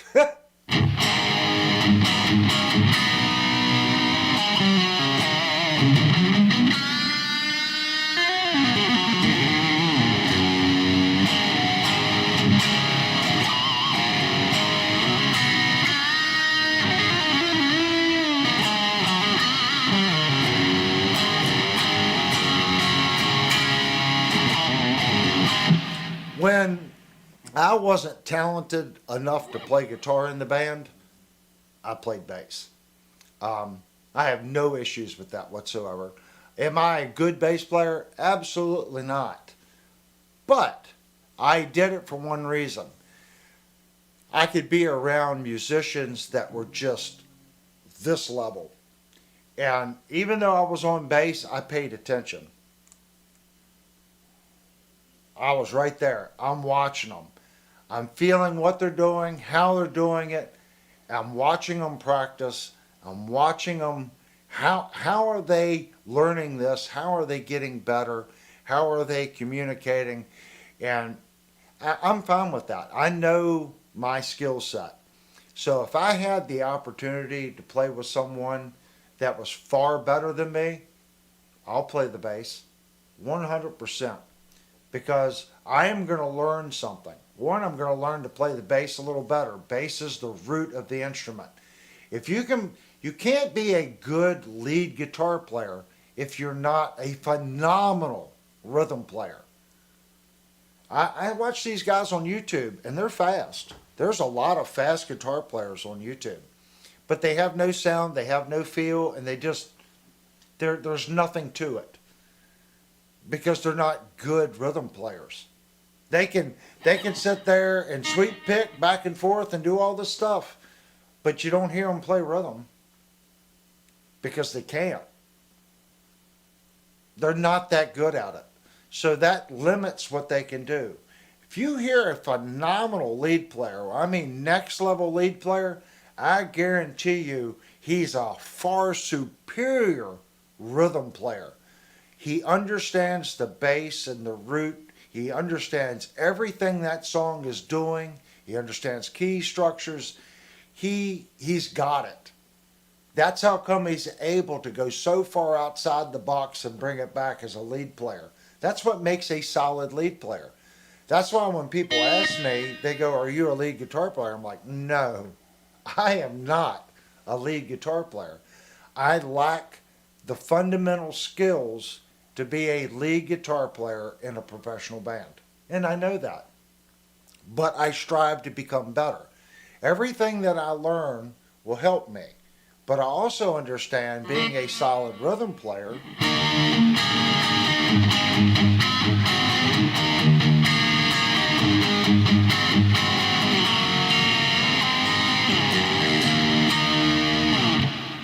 Being that solid rhythm player will allow me to become a better lead player. Whether I'm doing lead work,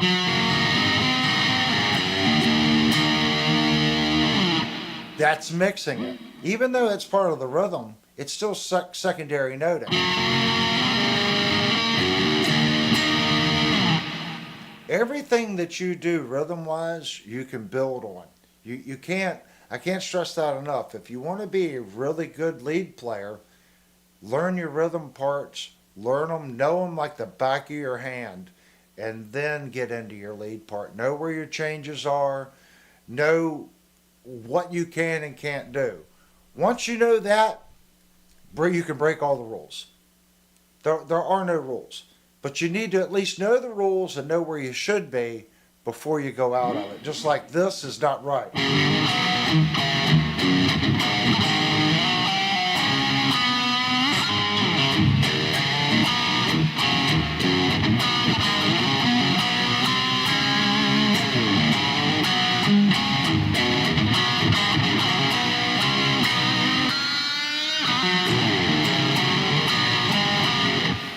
There's so many, music theory wise, there's so many things wrong with that, it's not even funny.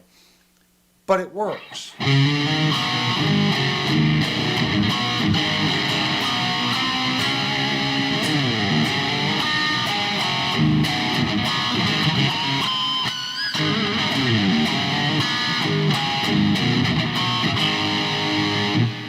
It's a cadence too, it's a groove.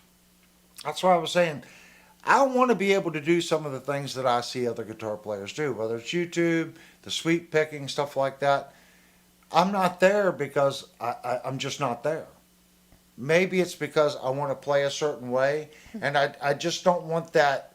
It sounds like someone's regurgitating over the fingerboard. It's like, bleh. Mark said you're not far off, Avery.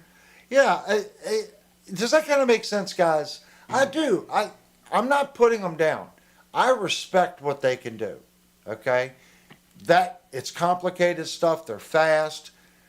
I want to be able to do that, but I want it to have feel. I want it to speak to me. I just don't want to, I don't want it to sound like a bunch of regurgitated notes all crammed together as fast as I can get it to play it.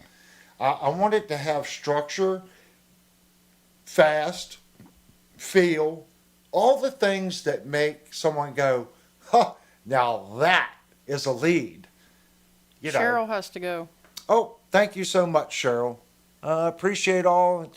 Gotta run. Take care, everyone. Love you, Avery. Oh, Linnell might have something to say about that. Oh, now she put Avery in Linnell. Read it all. Oh, I might have something to say about the Linnell part.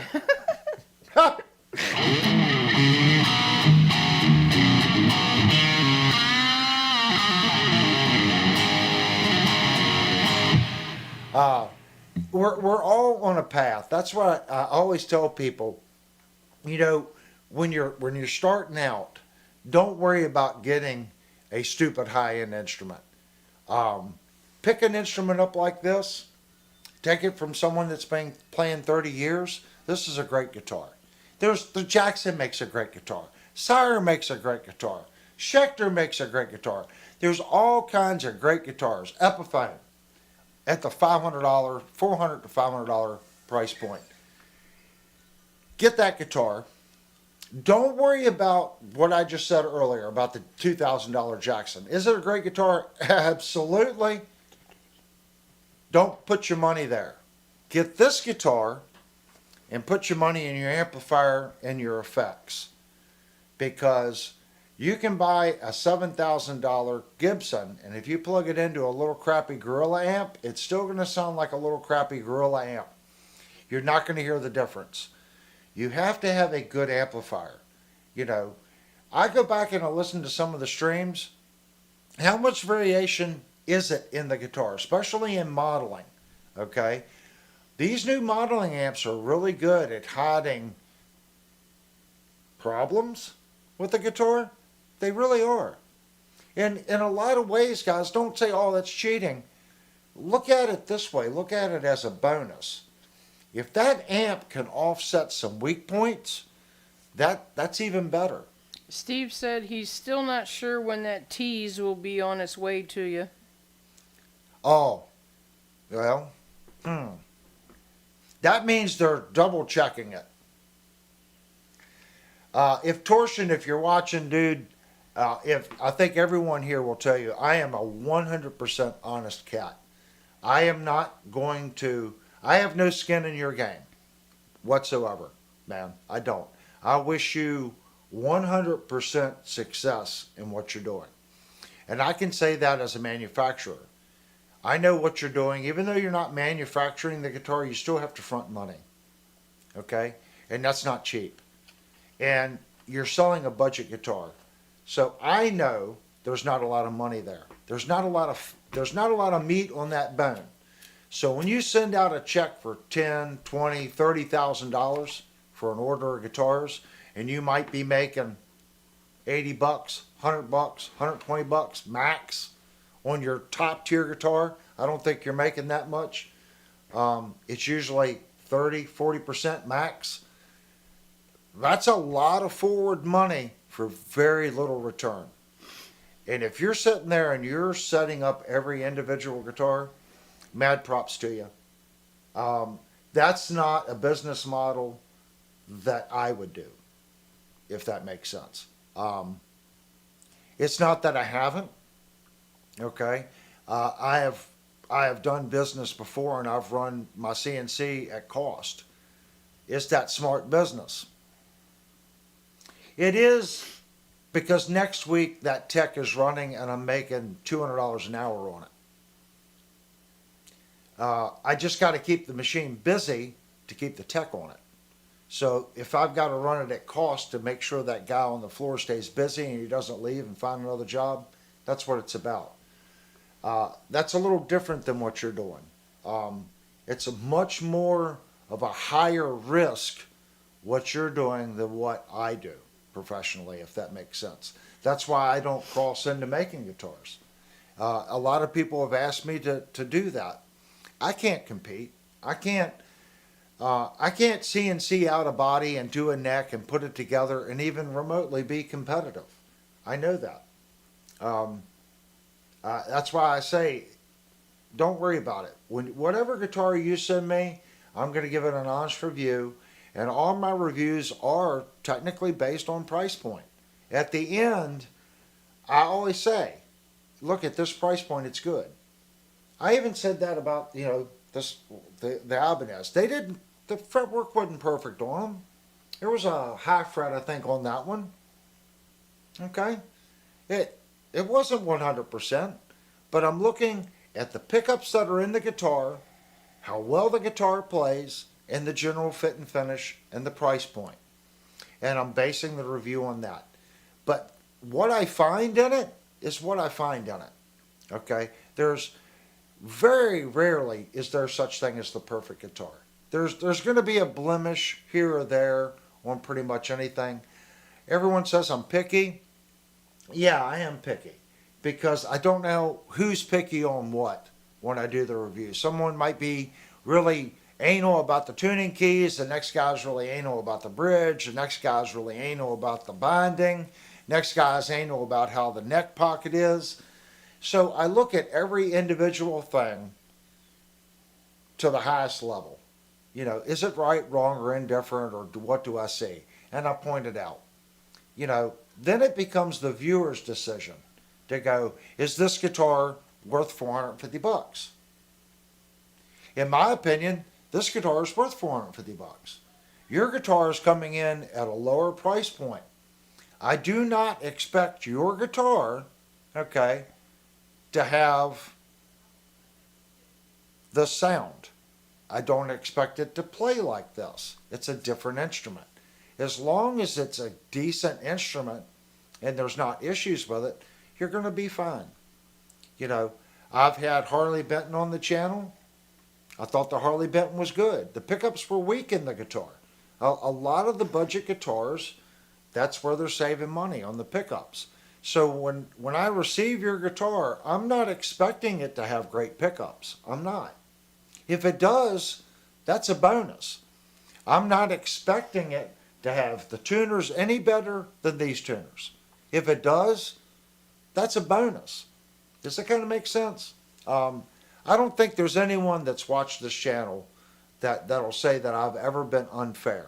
And when I have had a guitar that completely failed, like Leo James, I gave them multiple chances to redeem themselves. I bought 2 Monsoons. I bought 2 of the other versions, and then I bought one of their headless ones. I reviewed a lot of their products, and they all suffered from bad fretwork and just little tiny things missed here and there. Mark said, "Look at the Court Factory. How can anyone compete?" Exactly. The labor's cheaper over there, and they have tooling. And it's not just the tooling. If let's say everywhere there's 29, my screen says 29. It's bounced between 29 and 30 people. We're all guitar nuts here. So let's all go out and buy a $5 million plant and let's build guitars. I can guarantee you, with our 30 people here, we're going to build some pretty crappy guitars. Our first 2 or 3 years, we're going to build some pretty crappy guitars. And I know there's other woodworkers in this group, and I know there's guitar guys that work on guitars, set up guitars in this group. Guess what, guys? We're going to build some pretty shitty guitars. That's just how it is. Until we get our feet wet, and everyone in this group, let's pretend everyone in the chat, we start Joe Blow Guitar Company. We're going to build some crappy guitars. Until I know what Unknown Rider 99 is doing, what I know Timothy Davis is doing, what Birdman's doing, and everyone comes together and gets a system on how the workflow's working, the design, proving the body, proving how we're doing the finish work. But I guarantee you, after we build a couple hundred guitars, we're going to go, we need to change this. We're going to build a couple more hundred, we're going to need to change this. After we get 2,000 or 3,000 done, the product's going to get better. Now imagine Court. After 1 million guitars every year, they've got it down. Unknown Writer said, "I'd try my best." LOL. But think about it.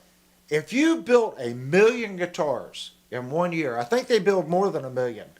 You think they're learning how to build guitars? I would say they do.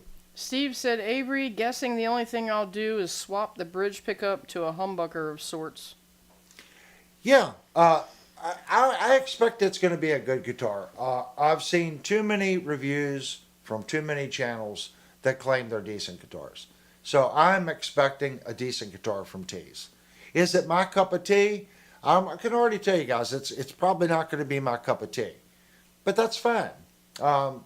Every guitar is different. I'm going to base it on the quality. I don't necessarily have to bond with the guitar to tell you whether or not it plays good. Okay? I happen to bond with this guitar. I don't know why. I've got a Schecter over here that is far better. It is a far better guitar than this one. I like playing this one more. And if you're on a budget, that's pretty much what you want. I can buy 3 of these for the price of the Schecter. Actually 3 and still have some leftover money to buy some guitar strings and picks. So, what's the better buy? I'm going to say this. Even if I've got to do a little tweak, if I want to put tuning keys on it or something like that, this is still the better buy. I bond with it. I enjoy playing it. It doesn't have to be a $2,000 instrument. I bond with this one. Is the Schecter nice? 100%. It's silky, it's smooth. But if I'm just sitting down and jamming, I grab this guitar. Because Linnell told me she'd kick my butt if I grabbed her blue one anymore. So I bought my own. So I picked this thing up. And this one plays exactly like the blue one. Well, I didn't exactly say that. I just said you're not going to modify mine. Oh, right. I wanted to tweak on it, and she said, no, you're not tweaking on it. So I said, fine, I'll go buy my own. So I bought this one. And I kind of like this one. This one's got the same color back. Now, they have one that has a real pretty, it's a black and gray flame maple top. It's on the dark finish, but it's got a red back on it. It's like a mahogany body, and they stained it with this red stain, and it looks really weird with the black front. So I went with this one just because the body's the same color on the back as it is on the front. What model Ibanez is that? This is the RGA 42AH. So this one's the ash top. So it's ash on the top. It's a 2-piece top. Okay? And the body on the back is 3-piece. And I have no issues. Like some of the blotchiness, I don't have an issue with it. Birdman said, Avery, while you're on vacation week, fix the wandering pup on your Schecter. I keep forgetting about that.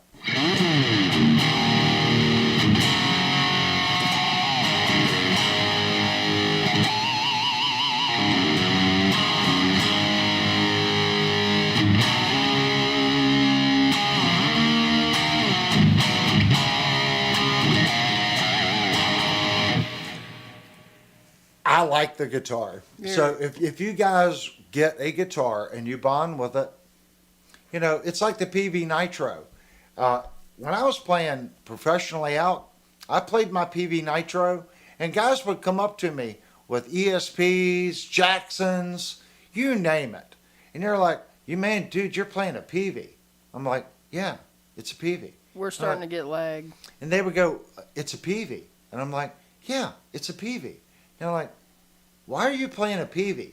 And I would just pick the guitar up and I'd hand it to them. I'm like, here, play this PV Nitro. And they would play it and go, man, this guitar is awesome. And then they'd hand it back and go, but it's a PV. And I'm like, okay, it's a PV. And they would not acknowledge it because it was a PV. It didn't say Jackson. It didn't say Charvel. It didn't say Zion. It didn't say Robin. I liked my PV.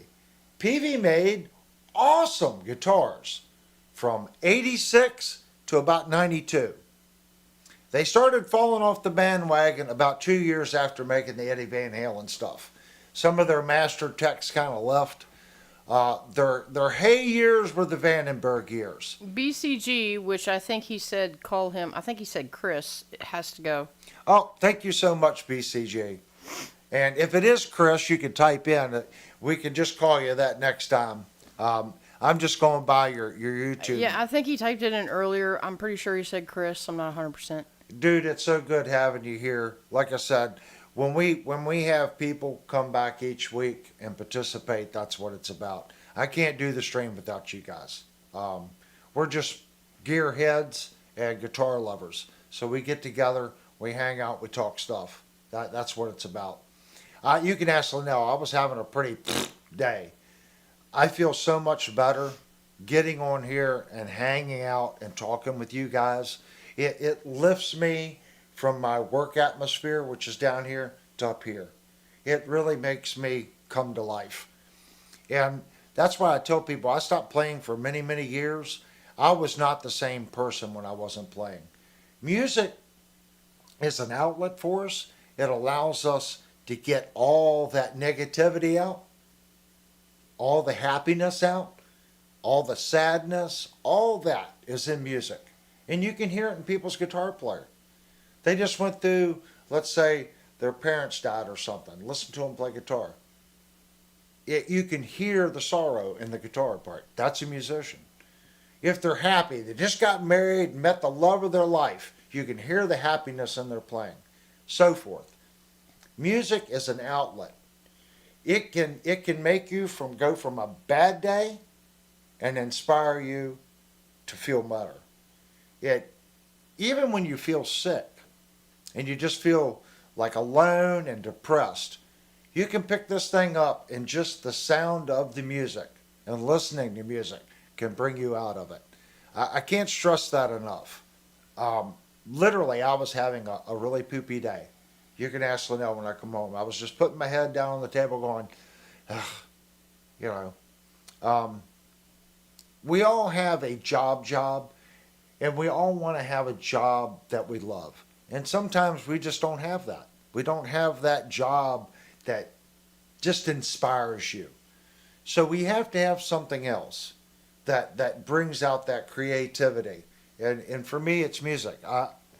Since I started playing again, because I sat it down for about 15 years, since I started playing again, I'm more me, okay? And I'm not me if I'm not playing.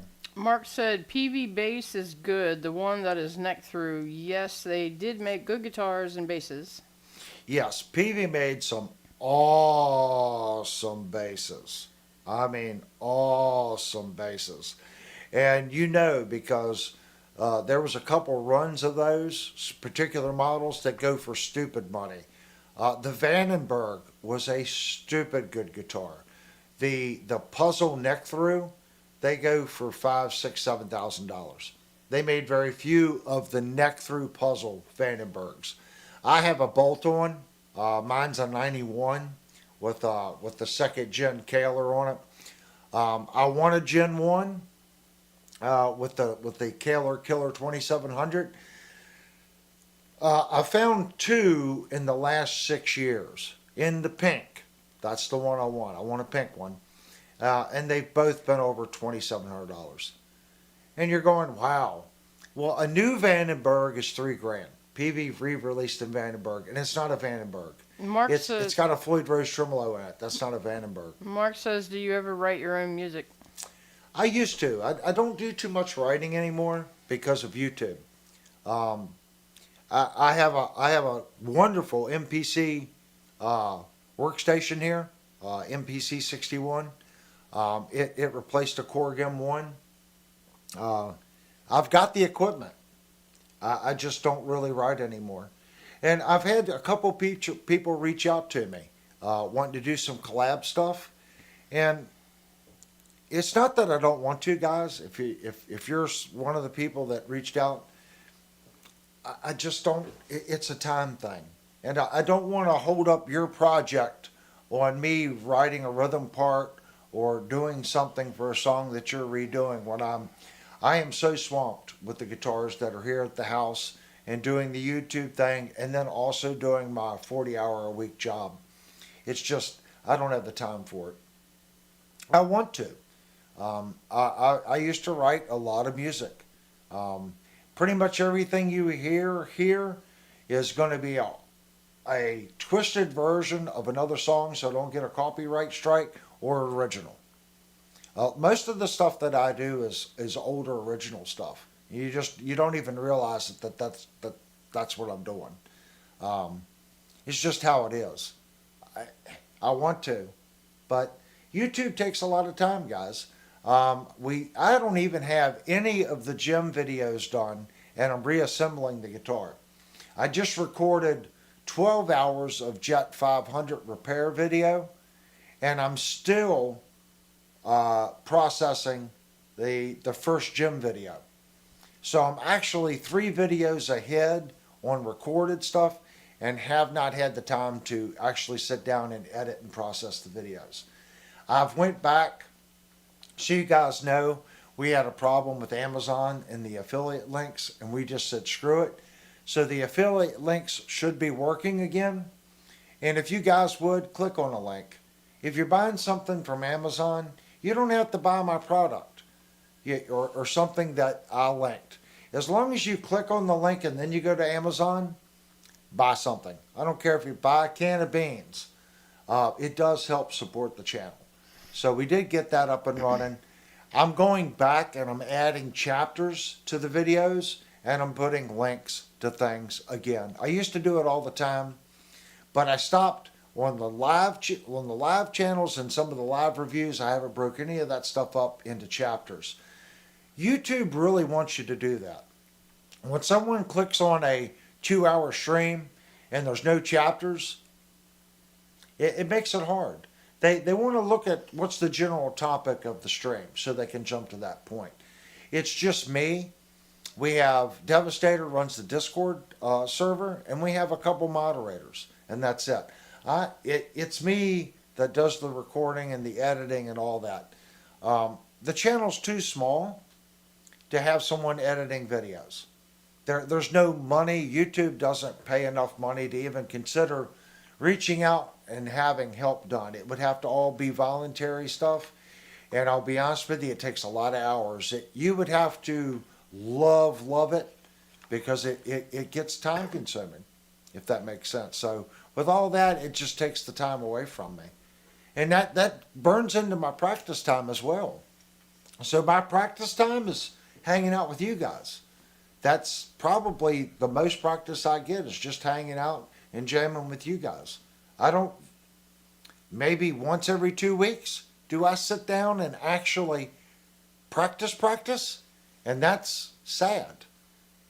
If I practiced for 10 minutes every night, I know I could be so much better, so much quicker. It's just a time thing. I come home from work, by the time I get cleaned up, sit down, relax a little bit, work on guitars. Like, this is the first night I haven't been downstairs in the shop working on guitars in probably 2 weeks. It's been that busy. I've either been working on guitars, at work in the city, or sleeping. That's pretty much all I've been doing. Mark said he played with two brothers, Chris and Wes Jarvis, and they had written 140 songs over 30 years. What's this? I don't see it. I played with two brothers, Chris and Wes. We had written. Oh, yeah. I can guarantee it. Because when we were playing, we would write stuff. The drawback was a lot of the bars didn't want you to play originals. So if you could squeeze one original in a set, you were doing good. And it better be real good. Because if you squeezed one in and it went, you probably wasn't being invited back, because it was really hard to get a gig playing all original stuff. Bars were there to sell drinks, and they wanted the ladies to come. So you had to play what was being played on the radio. If you've got the ladies to come and dance, guess what? The guys were coming. Just how it is, guys. You might want to play to the guys, but you don't want to play to the guys. You want to cater to the women. Because if the women come to listen to you and they can dance and they can groove to it, guess where the guys are going? They're going to go where the women are. That's just bar life. So if you can bring the women in, the guys are going to follow. That means they're going to make a head charge, and they're going to sell alcohol and liquor. They're going to make money. They're going to bring you back. If you're not doing that, they're not going to bring you back. The bar has to make money, especially if they're going to pay you. That's the key. You got to make money. Our sound guy, he was a little top end deaf. He was bad for blowing EV horns, little spin-on horns.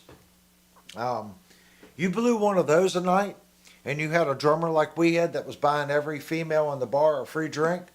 Odds are you were leaving the bar owing the bar money. That made it hard. How do we know what women like to hear? Our rule of thumb was, if we played it twice and we just got zero reaction from it, we moved on. Another thing our band would do, if we wasn't scheduled to play somewhere, we went to places where the women went. Okay? That bands were playing where women went. And we listened. We listened to what they were playing and what they were doing. And we learned. And then, could you play this song? How far away are you going? Like, we were doing Washington, Manassas Falls Church, Arlington, the city, D.C. area. So we might go up to Baltimore, check out the Baltimore scene. Okay, it's not going to be that much different. But if you steal part of a set list from a band up there and come down here and say, it's the same music. Okay? I hate to say it, that's what you did. Steve said Avery had groupies that Linnell had to fight off. She used to sit out in the parking lot of our practice place.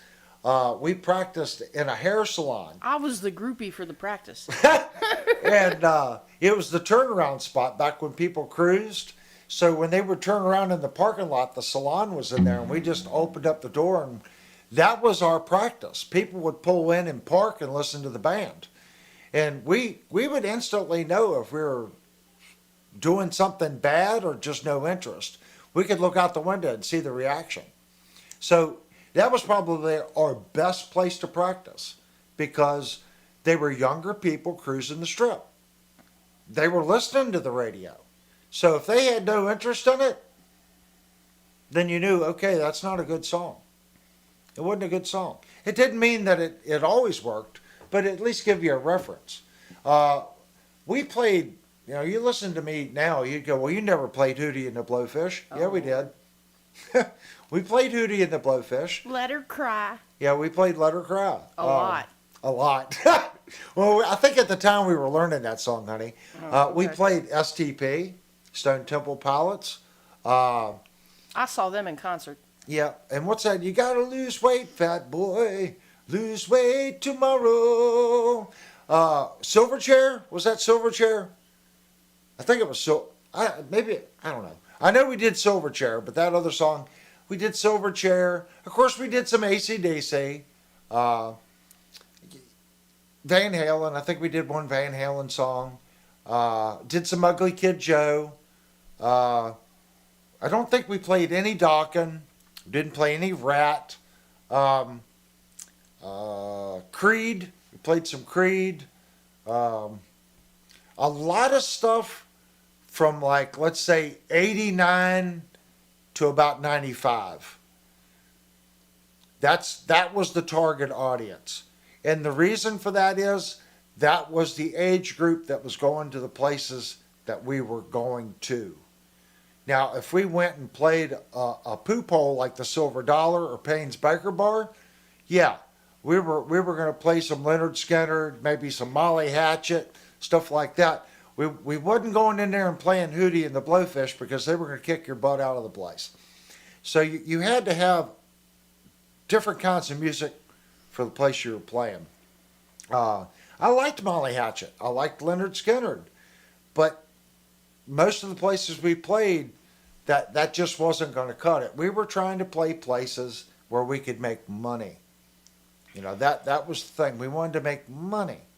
And playing Molly Hatchet, Leonard Skinner at Payne's Barker Bar and the Silver Dollar, you know, Payne's Barker Bar was in Leesburg. I think it's still there or it's called something else now. You're talking about a dive. This place was awful. You ever watch Roadhouse that's got the chicken wire up? Well, that's pretty much what this place was. The first time we played there, I swear I was thanking the Lord that I walked out of that place alive. It was pretty rough. Silver Dollar was rough too. Back at some time, it was a biker bar, and you played what those guys wanted to hear, or you wasn't coming back.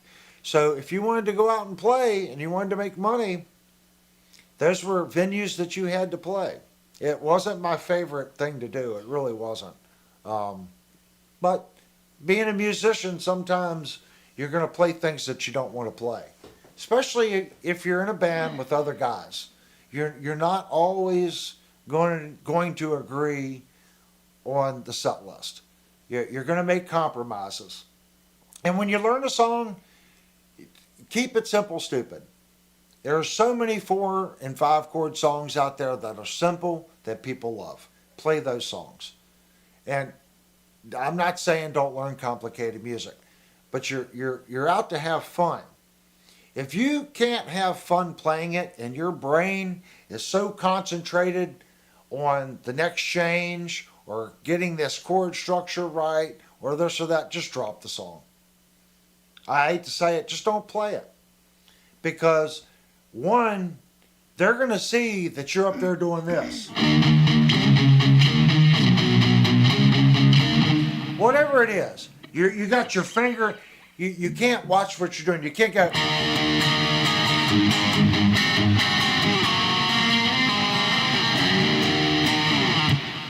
You shouldn't have to look at your fretboard. Play the darn guitar. Don't look at the fretboard.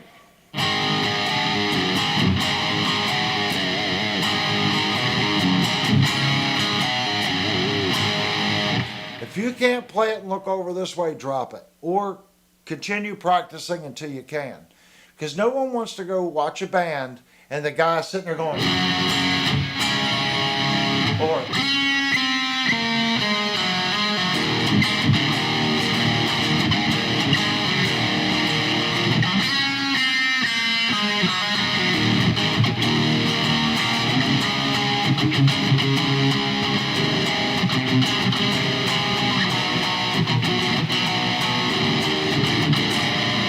but if you can play it.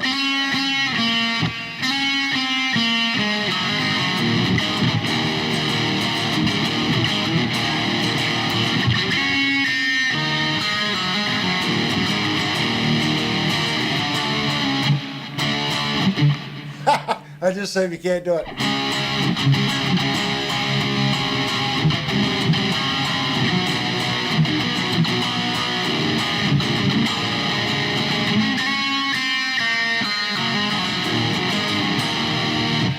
It's been 20 years since I played that damn song, so I'm trying to look away and play it. Learn how to play everything in the dark. That helps you not have to look at the fretboard anymore. Right.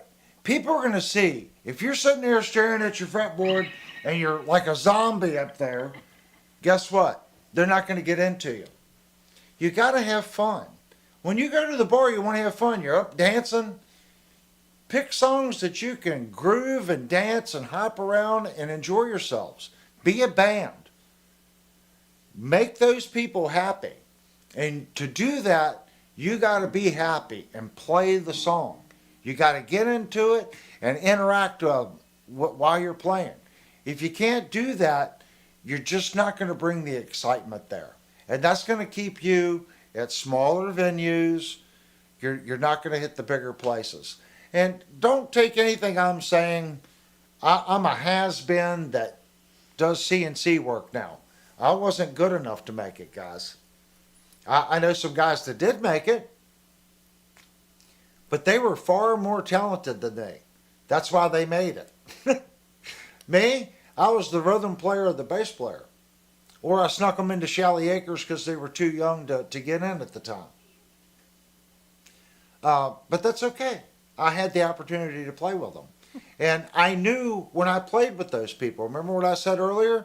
If I had the opportunity, yes, I'll play the bass for you. I don't care if it's for one night, because I knew they were stupid talented. And they would say, here's the 30 songs we're playing, okay. And they'd give me X amount of time. Our bass player can't make it, can you fill? Man, I made damn sure that I knew those songs as well as I could freaking possibly play them before I went to the one practice with that group before we played out. Mad Hatter said, play like Corey Feldman. You know, I don't know if the guy's really a bad guitar player or not, but I see some pretty horrible videos of what he's doing. I don't know. We have a lot of lag. Yeah, it's a lot of lag. Yeah, YouTube is getting worse, guys. I don't know why. But remember that, guys. Play simple things. There's so many simple songs out there that you can go out and play and enjoy it. If you're struggling that much with a song, how much enjoyment are you really getting out of it? Remember, you're not home practicing. You're there for entertainment, okay? And to be entertaining, you have to know what you're doing. I am nowhere near the musician I was 25 years ago. I'm getting better, but I've only been playing again for a little over 4 years. So, and it is coming back to me slowly. But guitar is a perishable skill. If you do not do it, you're going to lose it. You're not going to lose all of it, and you'll get it quicker relearning it than the first time, but you will lose it. It is a perishable skill. Vox said a buddy of his played bass for Jason McCoy. Cool. What was it? I don't know if Linnell, do you remember the Shy Band, Linnell? No. And if anyone from the Shy Band is watching, you can type in right now. I haven't spoken to any of those cats in a long time, but I can't remember the guy's name, but the keyboard player in that band, he played with, what was it? Born in the USA. Who did that song? Born. I don't know. I know exactly who that is, but I can't think of I his can't name. think of the guy's name, but he did a tour with that guy. He was a phenomenal keyboard player. You know, had the opportunity to play with that guy a bunch of times. He was just a stupid good keyboard player. And when you listen to the guy and you go, well, I want to play this, okay. You talking about Joe Baskets? Joe Baskets. I don't remember. I don't think his name was Joe. It could have been. Wait a minute. That was current members. How about Patty McKenna. Springsteen. Mad Hatter got it. Bruce Springsteen. Yeah. Bruce Springsteen. Yeah, he went on tour one time with Bruce Springsteen, but he was a stupid, talented keyboard player. And when you played with him, I can see that. And there was other people that would go back and be backing musicians for big bands. Was the keyboard player's name Pat McKenna? Or Patty? Of the Shy Band? Yeah, it sounds right. It was the Shy Band. Somebody know him too? I just Googled it. Oh. Might have been. I can't remember the guy's name.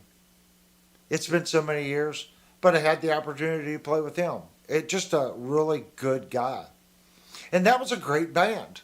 They were a great band, the Shy Band. They just never got that lucky break. And you'd go and listen to them, and man, they packed the house. I mean, when I say they packed the house, they packed the house. And they rocked the house down. Not only for playing rock, they played a little bit of everything. And they were good at it. But that was it. They were good, let's say, in a 200-mile radius. Baltimore, Washington, down, played this part of the coast.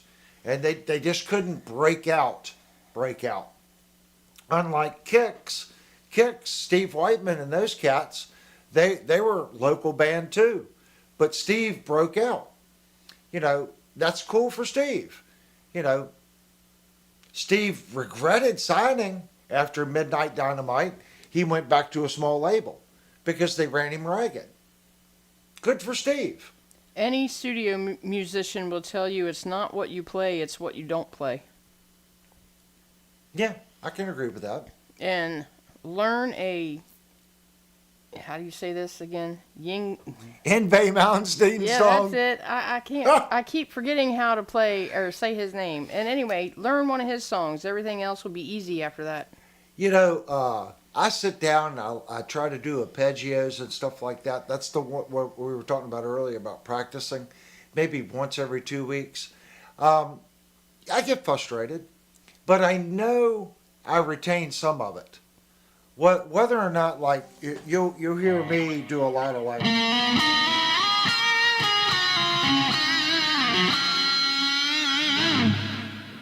That was rooted from an arpeggio, just like a.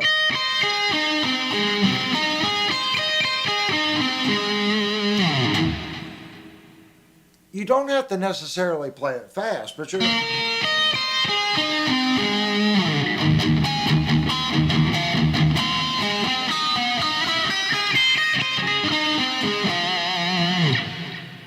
You can incorporate some of it in your songs. You can.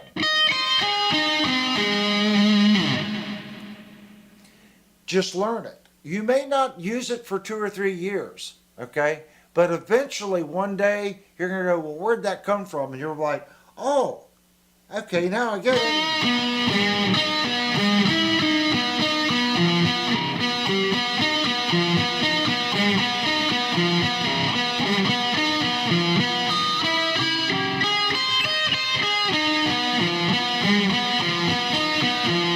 And that makes no sense.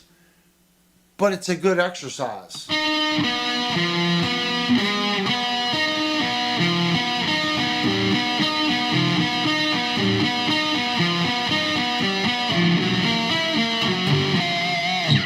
Messed it up.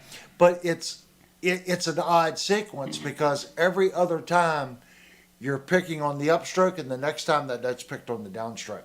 So it's an alternative. It's teaching your hand. It doesn't necessarily matter if it's the upstroke or the downstroke, just like.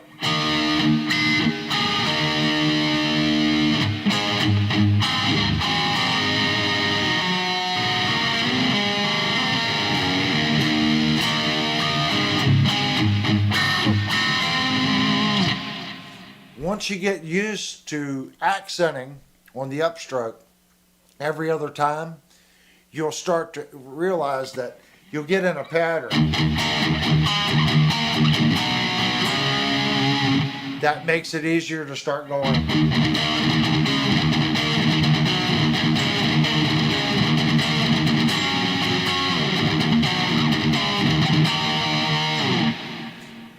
it just becomes accent. Just keep doing it and doing it and doing it and doing it and doing it. Like if I don't double stop and double pick a lot, I get sloppy at it.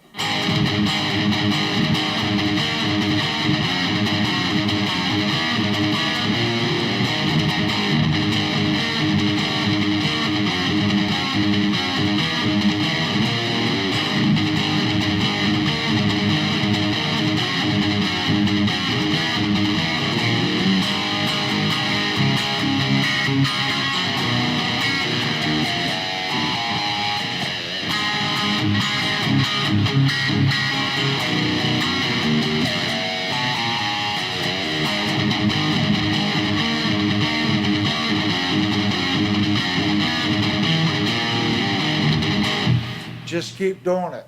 If I play that for about 2 or 3 minutes, I'll start getting cleaner and cleaner and cleaner and cleaner. Because at one time I could play that really clean. Just keep it fresh in your head. And again, this is coming from someone that's just the average guitar player. But if you want to get to that next level, you got to do it every night, guys.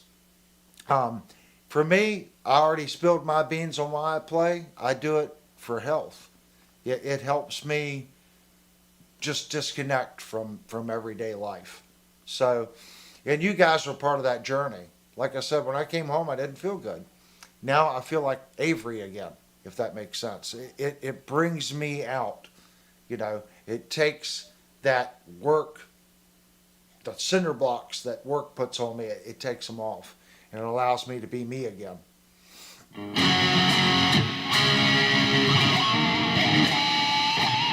And we don't always hit the note.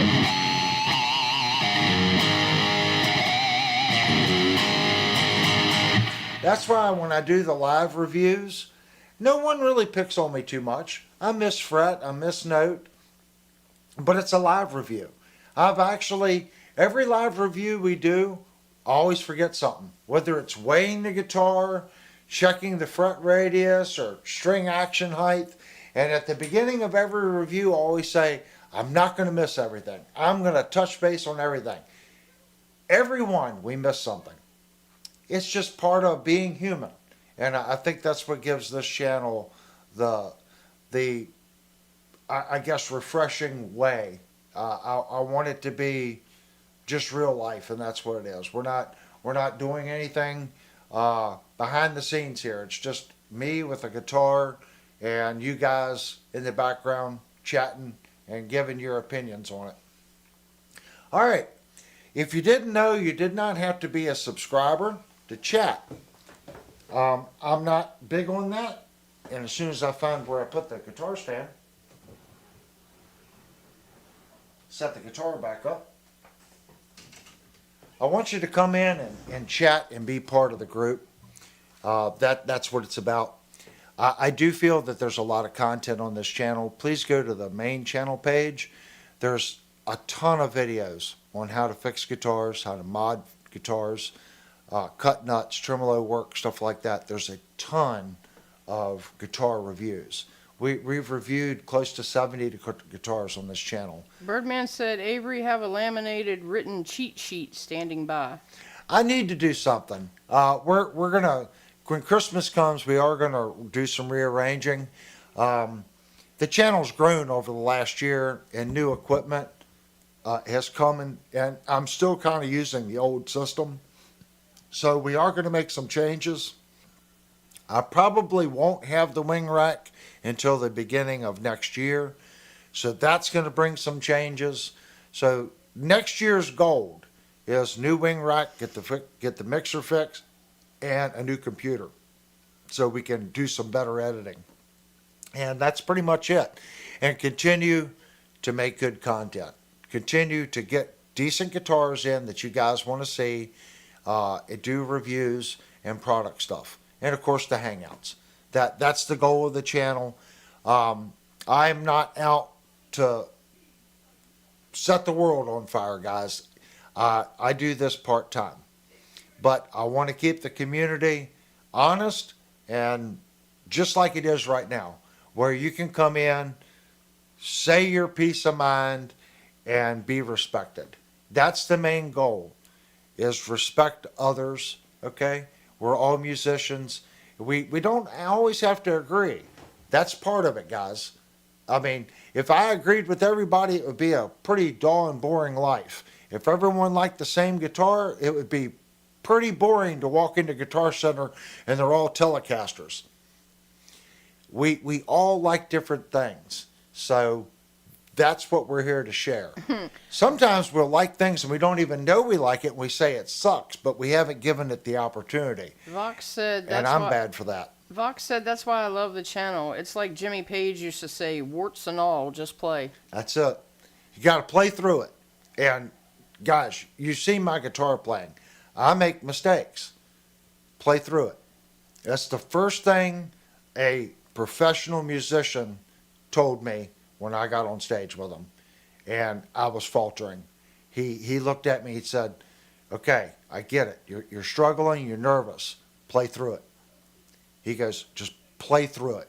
If you get lost, turn your volume down.